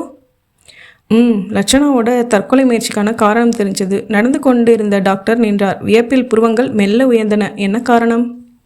நீங்களும் நானும் எதை கெஸ் பண்ணினோம்? காதல். அதே தான். காதல் தோல்வியா? அது இன்னும் தெரியலை. பட் அனாதை விடுதிக்கு போய் அந்த விடுதி நிர்வாகியை சந்தித்து பேசிட்டு வெளியே வரும்போது அதே விடுதியில் தங்கியிருந்த ஒரு பெண் கொடுத்த தகவல் இது. லட்சணாவுக்கும் கோயம்புத்தூரை சேர்ந்த ஒரு பணக்கார பையனுக்கும் காதல். பையன் பேர் பரணி, ஒரு மில் ஓனரோட பையன். எந்த மில் என்கிற விவரம் அந்த விடுதி பெண்ணுக்கும் தெரியலை. டாக்டர் புன்னகைத்தார். சந்தேகமே வேண்டாம், இது காதல் தோல்விதான். பையன் பணக்கார இடம், லட்சணா அனாதை. எப்படி காதல் ஜெயிக்கும்? அந்த பரணி இவளை தொட்டுட்டு கைவிட்டுட்டான் போல இருக்கு. எனக்கும் அதே தான் கெஸ். அந்த பையன் பரணியை மீட் பண்ணிங்களா? இல்லை, அவன் எந்த மில் ஓனரோட பையன்னு தெரியலை. விபரம் கலெக்ட் பண்ணி சொல்லி கோயம்புத்தூர் P1 போலீஸ் ஸ்டேஷனில் இருக்கிற இன்ஸ்பெக்டர் ராஜேந்திரனுக்கு தகவல் கொடுத்துருக்கேன். விபரம் கிடைச்சதும் நான் கோயம்புத்தூர் போய் அந்த பையன் பரணியை பார்த்து பேசலாம்னு இருக்கேன். யூனிஃபார்மில் போயிடாதீங்க. அது எனக்கு தெரியாதா டாக்டர்? மஃப்டியில் போய் பார்த்து இதமாக பேசி காதலை கல்யாணத்துக்கு கொண்டு போய் முடித்து எடுத்துருவேன். கோயம்புத்தூருக்கு போய் பரணியை பார்க்குறதுக்கு முந்தி லட்சணாவை பார்த்து பேசினா என்ன? வேண்டாம் டாக்டர், லட்சணா பரணியை கட்டிக்க கொடுக்க விரும்பலை. அவகிட்ட பேசுகிறதுல எந்த பிரயோஜனமும் கிடையாது. முதல்ல பரணிக்கிட்ட பேசிட்டு அப்புறமா லட்சணா கிட்ட வரணும். கவுடா சொல்லி கொண்டு இருக்கும்போதே பின்பக்கம் அந்த கனமான பூட் சத்தம் கேட்டது. டாக்டரும் கவுடாவும் திரும்பினார்கள். இராணுவத்தை சேர்ந்த அதிகாரி சுர்ஜித் வந்து கொண்டிருந்தார். நெருங்கியதும் சொன்னார். Good morning both of you. Good morning mister Surjit. How is Lakshana? She is fine. Professor அரிஸ்டோவை சந்தித்து விட்டு வந்ததுலேருந்து கொஞ்சம் சந்தோஷமாக தெரிகிறாள். சந்தோஷக்கான காரணத்தை சொன்னாலா? இல்லை, நானும் கேட்கல. காரணத்தை நான் சொல்லட்டுமா? சொல்லுங்கள். லட்சணா தற்கொலை செய்யும் எண்ணத்தை கைவிட்டுட்டு ப்ரொஃபஸரோடு டெல்லிக்கு போக போகிறாங்க. டெல்லிக்கா? எஸ். ப்ரொஃபஸர் அவரோட ஆராய்ச்சி கூடத்தில் லட்சணாவுக்கு வேலை தரப்போகிறார். ப்ரொஃபஸரின் ஆராய்ச்சி சம்பந்தப்பட்ட பணிகளில் லட்சணா உதவி செய்வதன் மூலம் அவளுடைய மனசில் இருக்கிற தற்கொலை எண்ணம் காணாமல் போகலாம் என்பது ப்ரொஃபஸரின் எதிர்பார்ப்பு. கவுடா கேட்டார். லட்சணா இதற்கு ஒப்புக்கொண்டாளா? ஒப்புக்கொண்டு விட்டால். இன்னும் 4-5 நாட்களில் டெல்லிக்கு பயணம். லட்சணாவின் மேல் தற்கொலை வழக்கு பதிவாகி இருக்கும்போது அவளால் எப்படி டெல்லிக்கு போக முடியும்? அதை பற்றி பேசத்தான் உங்களை தேடி வந்த இன்ஸ்பெக்டர். லட்சணா தற்கொலை செய்து கொள்ள முயற்சித்தது சட்டப்படி தப்பு தான். ஏதோ ஒரு உணர்ச்சி வேகத்தில் எடுத்த முடிவு அது ஒரு பெரிய குற்றமாக எடுத்துக்கொள்ளாமல் தற்கொலை வழக்கை தண்ணீரில் தவறி விழுந்த வழக்காக மாற்ற வேண்டும். வழக்கு கோர்ட் என்று போனால் லட்சணாவின் எதிர்கால வாழ்க்கை கண்டிப்பாக பாதிக்கப்படும். கவுடா யோசனையாய் நெற்றியை தேய்த்தார். சுர்ஜித் தொடர்ந்தார். இதில் யோசிக்க ஒன்றுமில்லை மிஸ்டர் கவுடா. சட்டம் ஒரு பெண்ணின் வாழ்க்கைக்கு பாதுகாப்பாக இருக்க வேண்டுமே தவிர பாதிப்பாக அமைந்துவிடக்கூடாது. லட்சணாவுக்கு ப்ரொஃபஸர் அரிஸ்டோ மூலமாக ஒரு நல்ல வாழ்க்கை கிடைக்க இருக்கிறது. அதை உங்கள் சட்டம் தடுக்கக்கூடாது. அவள் மீது இருக்கும் தற்கொலை வழக்கை கைவிடுங்கள். கவுடா புன்னகைத்தார். ஓகே மிஸ்டர் சுர்ஜித், லட்சணா வயதில் எனக்கும் வீட்டில் ஒரு பெண் இருக்கிறாள். லட்சணா தற்கொலை எண்ணத்தை கைவிட்டு ஒரு நல்ல வாழ்க்கையை அமைத்து கொண்டால் எனக்கும் அதில் சந்தோஷம்தான். தற்கொலை வழக்கை இன்றைக்கே தண்ணீரில் விழுந்த வழக்காக மாற்றி ஃபைலை க்ளோஸ் பண்ணிடுறேன். Thank you mister Gowda. இன்னொரு முக்கியமான விஷயம் சொல்லுங்கள். லட்சணாவின் தற்கொலைக்கான காரணத்தை தோண்டி எடுத்துட்டோம். Is it? என்ன காரணம்? காதல் தோல்விதான். அப்படியெல்லாம் இல்லை என்று சொன்னாலே. காரணத்தை அவள் மறைக்கிறாள். அவளுடைய காதலனின் பெயர் பரணி. கோயம்புத்தூரில் இருக்கும் ஒரு மில் ஓனரின் பையன். மிஸ்டர் கவுடா, லட்சணாவுக்கு ஒரு புதிய வாழ்க்கை கிடைக்கிற இந்த நேரத்தில் அவளுடைய பழைய வாழ்க்கையை கிளறி பார்க்க வேண்டாம். விசாரணையை விரிவுபடுத்தி கொண்டே போனால் புதிதாக ஏதாவது பிரச்சனைகள் முளைக்கும். அந்த பிரச்சனைகள் லட்சணாவின் டெல்லி பயணத்துக்கு தடையாகவும் அமையலாம். பரணியை பற்றி விசாரிக்க வேண்டாம் என்று சொல்கிறீர்கள். ஆமாம், சரி என்றார் கவுடா. பகுதி 12. 5வது நாள் இரவு. டெல்லி விமான நிலையம். இரவு 11 மணி. விமானத்திலிருந்து இறங்கிய அரிஸ்டோவும் லட்சணாவும் பயணிகளோடு கலந்து லவுஞ்சை நோக்கி நடந்தார்கள். குளிர் எலும்பை ஊடுருவியது. லட்சணா நடந்து கொண்டே சார் என்றாள். சொல்லு. அந்த 10 லட்சம் கண்டிப்பாக கிடைக்கும். நாளைக்கு டிராஃப்ட் எடுத்து அனுப்பிடலாமா? ஷியோர். தலையாட்டி சிரித்த அரிஸ்டோ தொடர்ந்தார். இதோ பாரு லட்சணா, அந்த 10 லட்சம் எனக்கு ஒரு பெரிய தொகையே கிடையாது. இந்திய அரசாங்கம் என்னோட ஆராய்ச்சிக்கு வருஷம் 1 கோடி ரூபாயை ஒதுக்கி கொடுத்துருக்கு. அந்த பணத்தை என்னோட ஆராய்ச்சிக்காக எப்படி வேணும்னாலும் செலவழிக்கலாம். நீ கேட்ட 10 லட்சம் நாளைக்கு காலையில் 11 மணிக்கு உன்னோட கையில் டிராஃப்டாக இருக்கும். நீயே அதை ஒரு கவரில் போட்டு தபால் மூலமாக கோத்தகிரியில் இருக்கிற பட்சாநாத விடுதிக்கு அனுப்பி வச்சிடலாம். ஓகே? இனி ஒரு தடவை பணம் கிடைக்குமான்னு கேட்காதே. Sorry sir. இருவரும் லவுஞ்சுக்கு வந்தார்கள். குளிருக்கு ஓவர் கோட் அணிந்திருந்த அந்த இளம்பெண் பக்கத்தில் வந்தாள். Welcome sir. அரிஸ்டோவின் லட்சணாவிடம் திரும்பினார். லட்சணா, ஷீ இஸ் சோஃபியா. ஆராய்ச்சி கூட்டத்தில் என்னோடய பர்சனல் செக்ரட்டரி. பயோடெக்னாலஜியில் ஏகப்பட்ட ஐக்யூ. நான் உள்நாட்டிலும் வெளிநாட்டிலும் பயணங்கள் மேற்கொள்கிற போது லேபரட்டரியின் மொத்த இன்சார்ஜும் சோஃபியா தான். சொன்னவர் சோஃபியாவிடம் திரும்பினார். சோஃபியா, நான் டெலிஃபோனில் சொன்ன லட்சணா இந்த பெண் தான். நம்முடைய ஆராய்ச்சிகளுக்கு முழு ஒத்துழைப்பு கொடுக்க போகிறவள். Hello, please to meet you. சோஃபியாவும் லட்சணாவும் வெதாக கைவிரல்கள் பற்றி குலுக்கி கொண்டார்கள். பின் 3 பேரும் நடந்தார்கள். எந்த காரை எடுத்துகிட்டு வந்தேன் சோஃபியா? லான்சர். டிரைவிங்? நீயா டிரைவரா? நான் தான். நீங்கள் ஊட்டியிலேருந்து டெல்லி திரும்புகிற விஷயம் வெளியே யாருக்கும் தெரியக்கூடாது என்பதற்காக டிரைவரை வீட்டுக்கு அனுப்பிட்டேன். சரியான காரியம். கஸ்டம்ஸை முடித்துக்கொண்டு ஏர்போர்ட்டுக்கு வெளியே வந்தார்கள். பனி பெய்து பார்க்கிங்கில் இருந்த 100கணக்கான கார்களின் மண்டைகள் நனைந்து கொண்டிருந்தன. சோஃபியா கேட்டாள். என்ன லட்சணா, இதுக்கு முன்னாடி நீ டெல்லிக்கு வந்திருக்கியா? இல்லை, இதுதான் முதல் தடவை. டெல்லி குளிர் கொஞ்சம் பயமுறுத்தும். ஓவர் கோட்டோ ஸ்வெட்டரோ உடம்புக்கு கொடுத்துட்டா என்ஜாய் பண்ணலாம். Fine weather. சோஃபியா பேசிக்கொண்டே முன்னால் போய் அந்த கேரட் நிற லான்சருக்கு பக்கத்தில் நின்றாள். காரின் பின்பக்க கதவை திறந்துவிட அரிஸ்டோவும் லட்சணாவும் உள்ளே போய் அமர்ந்தார்கள். சோஃபியா காரை நகர்த்தினாள். பனி கொட்டி நனைந்து போயிருந்த ரோட்டில் கார் ஒரு ஐஸ் துண்டமாய் வழுக்கி கொண்டு போயிற்று. சோஃபியா காரை ஓட்டி கொண்டே கேட்டாள். லட்சணா கிட்ட எல்லாத்தையும் சொல்லிட்டீங்களா சார்? ஓரளவுக்கு சொல்லிட்டேன். நம்முடைய ஆராய்ச்சிகள் எல்லாமே இந்திய இராணுவத்துக்கு உபயோகப்பட போகிறது என்கிற கான்செப்ட் லட்சணாவுக்கு சந்தோஷத்தை கொடுத்துருக்கு. லட்சணா தன்னோட உயிரை ஆராய்ச்சிக்காக கொடுக்க முன்வந்ததுக்கு காரணமே அந்த கான்செப்ட் தான். சோஃபியா பின்னால் உட்கார்ந்திருந்த லட்சணாவை திரும்பி பார்த்தாள். லட்சணா, இப்போவும் இன்னும் கெட்டு போயிடல. நீ தற்கொலை பண்ணிக்க இருந்த என்கிற ஒரே ஒரு காரணத்துக்காகத்தான் ப்ரொஃபஸர் இந்த உதவியை உங்ககிட்ட கேட்டிருக்கார். இப்போது உன் மனதில் இருக்கிற தற்கொலை எண்ணம் மாறி இருக்கலாம். வாழணும் என்கிற ஆசை பிறந்திருக்கலாம். அப்படிப்பட்ட எண்ணம் இருந்தால் சொல்லிடு. அடுத்த ஃப்ளைட்லேயே நீ ஊட்டி போயிடலாம். லட்சணா விரக்தியாய் புன்னகைத்தாள். நான் உயிரோடு இருக்கிற ஒவ்வொரு நிமிஷமும் எனக்கு விஷத்தை விழுங்குற மாதிரி இருக்குது. என்னோட மரணம் முடிவாகிட்ட ஒன்று. அதில் எந்த மாற்றமும் இல்லை. சோஃபியா ஏதோ பதில் சொல்ல வாயெடுத்த வினாடி அவளிடம் இருந்த செல்ஃபோன் மெல்லிய குரல் கொடுத்தது. செல் எடுத்து காதுக்கு ஒற்றினாள். எஸ், ப்ரொஃபஸர் அரிஸ்டோவின் PA சோஃபியா. ஹோல்டிங். இது இராணுவத்தின் உளவுத்துறை பிரிவு. சொல்லுங்கள். ப்ரொஃபஸர் இப்போது டெல்லி ஏர்போர்ட்டிலிருந்து தன்னுடைய இருப்பிடத்திற்கு காரில் போய் கொண்டிருக்கிறார் இல்லையா? காரை ஓட்டி கொண்டிருப்பது யார்? நான் தான். உங்களோடு ஒரு பெண் பயணம் செய்கிறாளா? ஆமாம். யார் அவள்? பெயர் லட்சணா. ஊட்டியை சேர்ந்த பெண். ப்ரொஃபஸரின் ஆராய்ச்சியில் பங்கு பெறுவதற்கு வந்திருக்கிறாள். நம்பிக்கை கூறியவள் தானா? ஏன் அப்படி கேட்கிறீர்கள்? இல்லை, ப்ரொஃபஸரின் உயிரை குறிவைத்து பல்வேறு தீவிரவாத அமைப்புகள் 24 மணி நேரமும் இயங்கிக் கொண்டிருக்கின்றன. எந்த உருவத்தில் எப்படி தாக்குதல் இருக்கும் என்பதை எங்களால் கணிக்கவோ அனுமானிக்கவோ முடியவில்லை. புதிய நபர்களிடம் ப்ரொஃபஸர் அரிஸ்டோ எச்சரிக்கையாக இருப்பது நல்லதல்லவா? சோஃபியா சிரித்தாள். ப்ரொஃபஸருக்கு ஆபத்து இருப்பது உண்மைதான். கடவுளின் கருணையும் பாரத மாதாவின் அருளும் இருக்கும்போது அவரை யாரும் எதுவும் செய்துவிட முடியாது. மன்னிக்கவும் மிஸ் சோஃபியா, ப்ரொஃபஸரின் பாதுகாப்பு விஷயத்தில் எந்த அலட்சியமும் வேண்டாம். அவர் டெல்லியிலிருந்து ஊட்டிக்கு புறப்பட்ட போது அதே விமானத்தில் சிபிஐ பிரிவை சேர்ந்த சஞ்சய் குமார் என்கிற ஒரு அதிகாரி ஆசிப் உஸ்மான் முல்லா என்று பெயரை மாற்றிக்கொண்டு பயணம் செய்திருக்கிறார். கோவை விமான நிலையத்தில் பிடிப்பட்டதும் எந்த உண்மையையும் சொல்லாமல் பிடிவாதம் பிடித்து போலீசாரிடம் அடிவாங்கியே இறந்து போய்விட்டார். அது மட்டுமல்ல, ப்ரொஃபஸர் ஊட்டி போய் சேர்ந்ததும் இராணுவத்திற்கு சொந்தமான ஜீப்பில் பயணம் செய்ய முயன்ற போது ஜீப்பின் அடியில் ஒரு மேக்னட் டைனமைட் பொருத்தப்பட்டிருப்பது ப்ரொஃபஸரின் டீஆக்டிவேட் வாட்ச் மூலமாக கண்டுபிடிக்கப்பட்டது. இப்படி சம்பவங்கள் அடுக்கடுக்காய் நடந்து கொண்டிருக்கும் போது ப்ரொஃபஸரின் பாதுகாப்பு விஷயத்தில் நாம் எச்சரிக்கையாய் இருக்க வேண்டியது அவசியம் அல்லவா? ஒப்புக்கொள்கிறேன். ப்ரொஃபஸரின் பாதுகாப்பு விஷயத்தில் உளவுத்துறை காட்டும் அக்கறைக்கு நன்றி. சோதனை சாலையில் சில முக்கிய ஆராய்ச்சிகளை நடத்த அந்த நாள்தான் ப்ரொஃபஸர் இனி 1 மாத காலத்துக்கு வெளியே எங்கேயும் வரமாட்டார். இது நல்ல செய்தி, நன்றி. செல்ஃபோன் பேச்சு அணைந்தது. அரிஸ்டோ கேட்டார், என்ன சோஃபியா, உளவுத்துறையா? ஆமாம். என்ன சொல்கிறாங்க? வழக்கம் போல் உங்கள் பாதுகாப்பு விஷயத்தில் புலம்பல். லட்சணாவை பற்றி ஏதாவது பேச்சு வந்ததா? அவர்களுக்கு லட்சணா மேல் சந்தேகம். யார் என்னென்னு கேட்டு ஒரே என்கொயரி.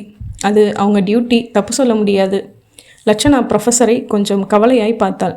உங்கள் உயிருக்கு அவ்வளவு ஆபத்தா? என்ன செய்கிறது? இந்திய இராணுவத்துக்கு ஏதோ என்னாலான உதவிகளை விஞ்ஞானபூர்வமாக பண்ணுறது அண்டை நாடுகளுக்கு பிடிக்கலை. என்னை எப்படியாவது சாச்சிடணும்னு பார்க்குறாங்க. ஒவ்வொரு தடவையும் கடவுள் புண்ணியத்தால் தப்பிச்சு வந்துடுறேன். லட்சணா ப்ரொஃபஸரை ஏறிட்டாள். கண்களில் லேசாய் நீர். சார், நாட்டுக்கு நல்லது செய்ய நினைக்கிற உங்களுக்கு எந்த ஆபத்தும் வராது சார். என் மேலே நிஜமாவே உனக்கு அக்கறையாமா? என்ன சார் கேள்வி இது? நான் உங்கள் பொண்ணு மாதிரி. உனக்கு அப்படி ஒரு எண்ணம் இருந்தால் நான் இப்போது கேட்க போகிற கேள்விக்கு பதில் சொல்லணும். என்ன கேள்வி? உன்னோட தற்கொலை முயற்சிக்கு என்ன காரணம்? சோஃபியா, காரை அப்படி ஓரமாக 1 நிமிஷம் நிறுத்துறீங்களா? நான் இறங்கிக்கிறேன். அரிஸ்டோ பதட்டமானார். சாரி லட்சணா, நான் இனிமேல் இந்த கேள்வியே கேட்க மாட்டேன். பகுதி 13. இன்ஸ்பெக்டர் கவுடா ஸ்டேஷனுக்குள் நுழைய டெலிஃபோன் கூவிக்கொண்டிருந்தது. போய் ரிசீவரை தொட்டார். ஹலோ, கோயம்புத்தூர்லேருந்து நான் இன்ஸ்பெக்டர் ராஜேந்திரன் பேசுகிறேன். Mister Gowda please. நான் கவுடா தான். சொல்லுங்கள் ராஜேந்திரன். நீங்கள் ஒரு விவரம் கேட்டிருந்தீங்களே, பரணி. எஸ், அந்த பரணி சக்ரா மில் ஓனரோட பையனோட அப்பா பேர் சக்கரபாணி. கோயம்புத்தூரில் பிக் ஷாட், ஊட்டியில் எஸ்டேட்ஸும் இருக்குது. ஒரே பையன். பரணியை நீங்கள் பார்த்துருக்கீங்களா? பார்க்கல. நீங்கள் போய் பார்த்து பேசச்சோன்னா பேசிடுறேன். அந்த தற்கொலை கேஸ் லட்சணா விவகாரம் தானே? அதே தான். பார்த்து பேசிடவா? வேண்டாம் ராஜேந்திரன், இன்றைக்கி சாயந்தரம் நானே கோயம்புத்தூரில் அந்த பரணியை மீட் பண்ணி பேசிக்கிறேன். பையன் பெரிய இடம் பார்த்து டீல் பண்ணணும், இல்லைனா மேலிடத்துலேருந்து மெமோ வந்துடும். பரணியோட வீட்டு அட்ரஸையும் மில் அட்ரஸையும் கொடுங்க, நான் மீட் பண்ணிக்கிறேன். அந்த லட்சணா அனாதை பொண்ணு தானே? ஆமாம். பரணிக்கிட்ட பேசும்போது ஏதாவது பிரச்சனை வர மாதிரி இருந்தால் விவகாரத்தை அத்தோடு விட்டுடுங்க கவுடா. ரொம்பவும் டீப் என்கொயரி வேண்டாம். ஏன்னா இந்த பணக்கார வீட்டு பசங்களுக்கு காதலிக்கிறது ஒரு பீர் சாப்பிட்ற மாதிரி தான். எனக்கு தெரியாதா என்ன? சரி, அட்ரஸை சொல்லுங்கள். ராஜேந்திரன் சொல்ல கவுடா தன்னுடைய சிறிய டைரியில் குறித்து கொண்டார். பகுதி 14. டெல்லி, காலை 11 மணி. அந்த நிசப்தமான சோதனை சாலைக்குள் சோஃபியாவை பின்தொடர்ந்து நடந்து கொண்டிருந்தாள் லட்சணா. லேப் எப்படி இருக்குது லட்சணா?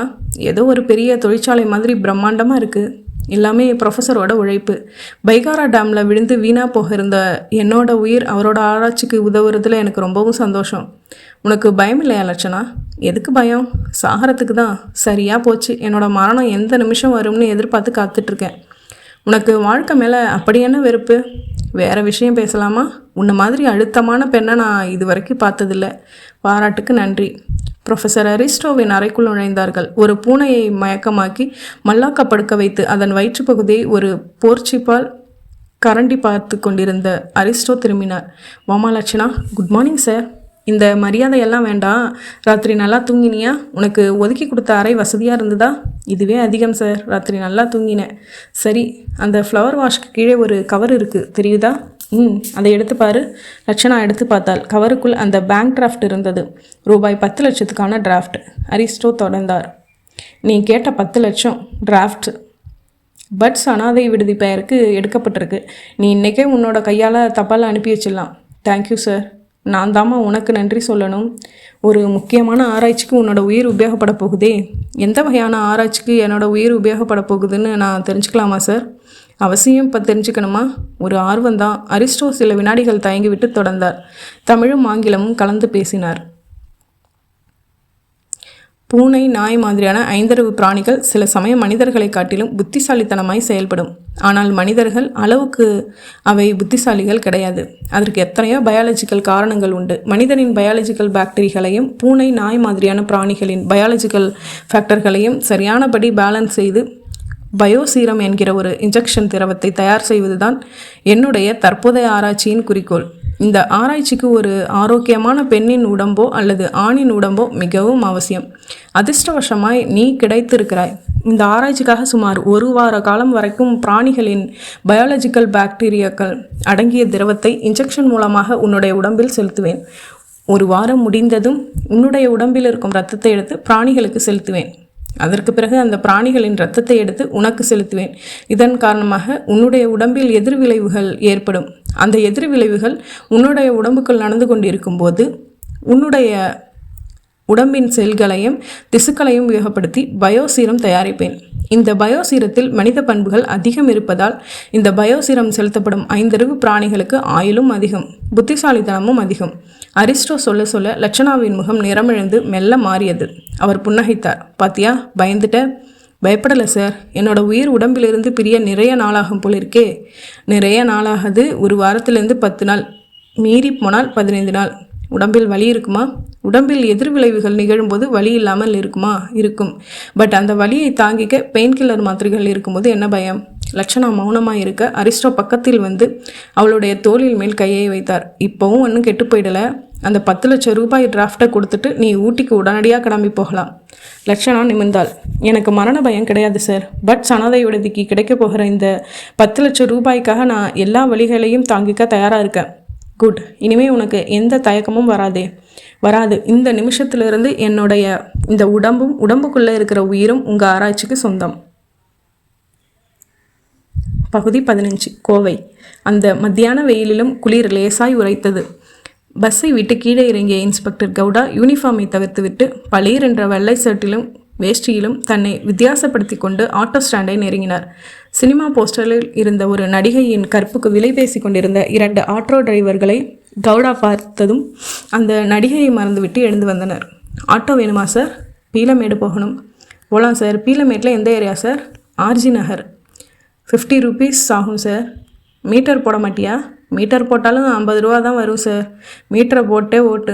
கவுடா ஏறி உட்கார்ந்தார். மீட்டரை தட்டிவிட்ட டிரைவர் ஆட்டோவை கிளப்பி கொண்டு பறந்தார். காந்திபுரம் சிக்னலில் நின்ற ஆட்டோ பின் வேகம் எடுத்து பாரதியார் ரோட்டில் புகுந்தது. 2 நிமிஷம் மௌன பணத்துக்கு பின் டிரைவர் கேட்டார். சார், நான் கேட்குறேன்னு தப்பாக நினைக்காதீங்க. ஆர்ஜி நகரில் யார் வீட்டுக்கு போக போகிறீங்க? ஏன்னா நானும் அதே ஆர்ஜி நகரில் தான் குடியிருக்கேன். 10 வருஷமாக குடியிருக்கிறதுனால அந்த ஏரியாவில் இருக்கிற எல்லாரையும் எனக்கு தெரியும். மில் ஓனர் சக்கரபாணி வீட்டுக்கு. ஓ, அவர் வீட்டுக்கா? அவர் உனக்கு தெரியுமா? என்ன கேள்வி சார் இது? அவர் எவ்வளோ பெரிய ஆள். அவர் அந்த ஏரியாவுக்கு வந்து கட்டல் மாதிரி பங்களா கட்டின பிறகு தான் ஆர்ஜி நகருக்கே ஒரு மவுசு வந்தது. நீங்கள் அவருக்கு ரிலேட்டிவா சார்? ஆமாம். அதுதான் அவரோட மகன் பரணியை பற்றி விசாரிச்சுட்டு போகலான்னு வந்தீங்களா? கவுடா திடுக்கிட்டார். அந்த திடுக்கிடலை வெளியே காட்டிக்கொள்ளாமல் கேட்டார். அவரோட பையன் பரணிக்கு என்ன சார் இது? ரிலேட்டிவ்னு சொல்கிறீங்க. அவரோட பையனுக்கு என்ன நடந்ததுன்னு தெரியாதா? அவர் தான் போன வாரம் ஒரு ஆக்சிடெண்ட்டில் மாட்டிக்கிட்டு இப்போ உயிருக்கு ஆபத்தான நிலையில் ஹாஸ்பிட்டலில் அட்மிட் ஆகியிருக்காரு. அப்படியா? உங்களுக்கு விஷயம் தெரியல போல இருக்குது.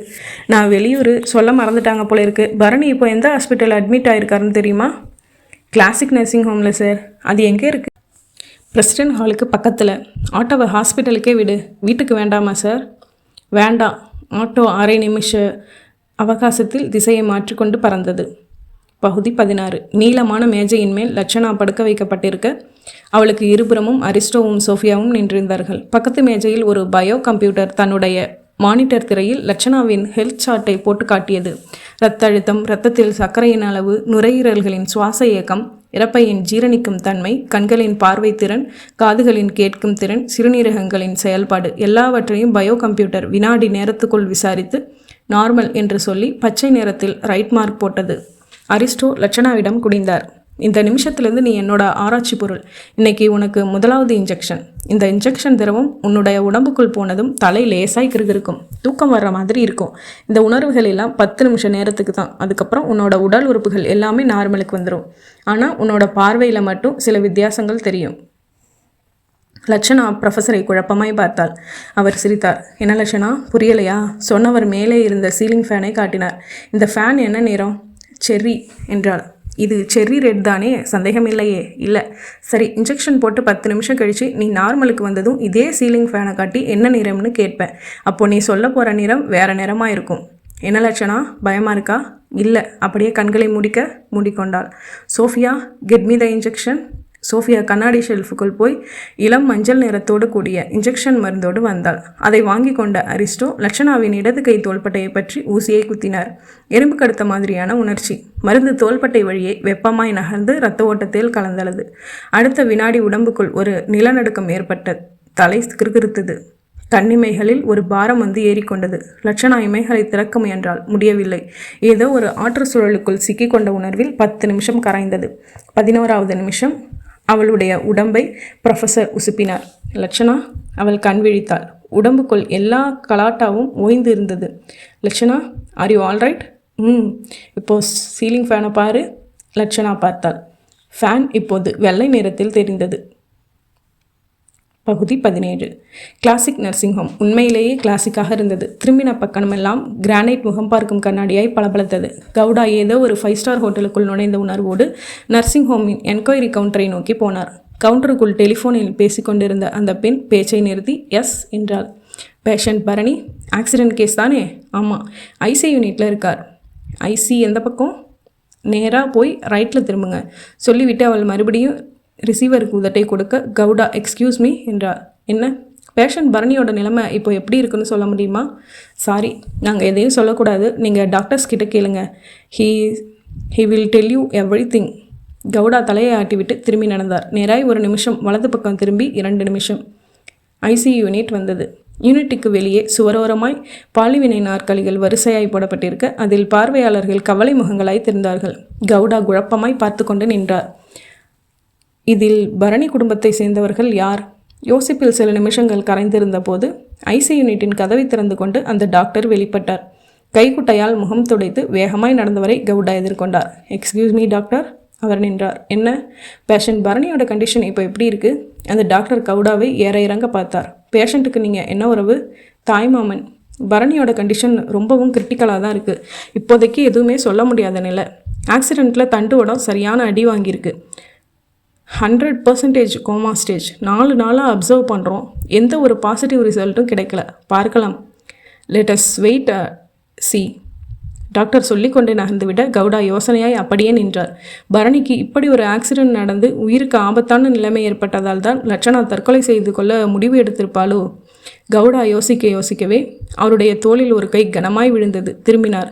அந்த இளைஞன் நின்றிருந்தான். முகத்திலும் கண்களிலும் கோபச்சிவப்பு. கேட்டான், நீ பரணியோட தாய்மாமனா? அது எதுக்காக இந்த போய்? பரணிக்கு தாய்மாமாவே கிடையாது. சாரி, பரணியோட உடல்நிலையை பற்றி உண்மையான நிலைமையை தெரிஞ்சுக்கத்தான் டாக்டர்கிட்ட அப்படி ஒரு பொய் சொன்னேன். உண்மையிலேயே நீங்கள் யார்?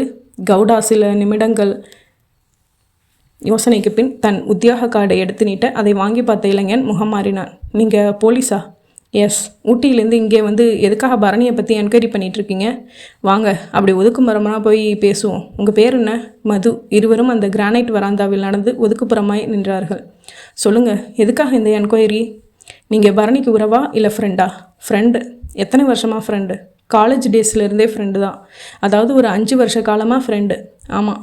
சரி, லட்சணாங்கிற பெண்ணை பற்றி உங்களுக்கு தெரியுமா மிஸ்டர் மது? லட்சணா? தெரியாது. யார் அந்த பெண்? உண்மையிலேயே அந்த பெண்ணை பற்றி உங்களுக்கு தெரியாதா? இல்லை, தெரியாது. கவுடா தான் கொண்டு போயிருந்த பிரீஃப் கேஸை பிரித்து அந்த நாளிதழை எடுத்து லட்சணாவின் தற்கொலை செய்தியை சுட்டி காட்டினார். இந்த நியூஸை முழுமையாக படிங்க மது. அந்த மது படித்துவிட்டு நிமிர்ந்தான். கவுடா தன் கையில் வைத்திருந்த லட்சணாவின் ஃபோட்டோவை மதுவின் முகத்துக்கு நேராக பிடித்தார். தற்கொலை பண்ணிக்கிட்டு சாக இருந்த லட்சணா இவ தான்.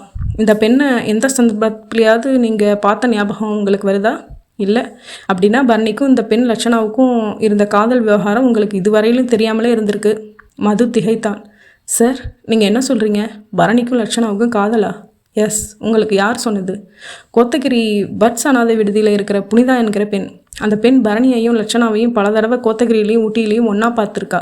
சார், நீங்கள் சொல்கிறத என்னால் நம்பவே முடியல. பரணி ஏற்கனவே ஒரு பொண்ணை லவ் பண்ணிகிட்டு இருக்கான். அந்த பெண்ணு பேர் ஊர்மிளா. ஊர்மிளா ஒரு பெரிய இடத்து பெண். இப்போது ஃபாரினில் அவள் ஃபேமிலி இருக்குது. அந்த ஃபேமிலி வர்ற ஆகஸ்ட்டில் இந்தியா திரும்பியதும் பரணிக்கும் ஊர்மிளாவுக்கும் கல்யாணம். அதுக்குள்ளே பரணிக்கு இப்படி ஒரு ஆக்சிடெண்ட். கவுடா கேட்டார். பரணியோட அப்பா சக்கரபாணியை நான் ஒரு 10 நிமிஷம் முன்னாடி வரைக்கும் இங்கே தான் இருந்தார். இப்போ தான் வீட்டுக்கு புறப்பட்டு போனார். நான் பார்க்கணுமே, வாங்க போகலாம். கவுடாவும் அதுவும் கிளம்பினார்கள். பகுதி 18. புதுடெல்லி. ப்ரொஃபஸர் அரிஸ்டோவின் லேபரட்டரி. இரவு மணி 9. பயோமெக்கானிசம் என்று ஸ்டிக்கர் ஒட்டப்பட்ட அறைக்குள் அரிஸ்டோவும் சோஃபியாவும் கம்ப்யூட்டரின் மானிட்டரில் சார்ட் பார்த்து கொண்டிருந்தார்கள். சோஃபியா, சார், சார்ட் என்ன சொல்லுது பார்த்தியா? அப்சர்வ் பண்ணிட்டேன் சார். பயோ சீரம் தயாரிப்புக்கான சக்ஸஸ் ரேட் 40% 60% வரைக்கும் ரைஸ் ஆகியிருக்கு. காரணம் என்ன தெரியுமா? லட்சணா கொடுக்குற ஒத்துழைப்பு தான். நாய்களுக்கும் பூனைகளுக்கும் நிறங்கள் தெரியாது, எல்லா பொருள்களுமே கருப்பு வெள்ளையாக தான் தெரியும் என்கிற கான்செப்ட் 100% உண்மையாயிடுச்சு. பிரயாணியன் பயோஃபேக்டர்ஸ் அடங்கிய இன்ஜெக்ஷனை லட்சணாவுக்கு செலுத்தின 10 நிமிஷத்துக்குள்ளே செர்ரி ரெட் கலரில் இருந்த ஃபேன் அவளுக்கு வெள்ளை நிறமாக தெரிஞ்சிருக்கு. ஃபேக்டர்ஸோட பவர் உடம்புல குறைஞ்சதும் மறுபடியும் அவளுக்கு அந்த இதெல்லாம் போயிடுச்சு. இது நமக்கு கிடைச்ச மிகப்பெரிய வெற்றி சார்.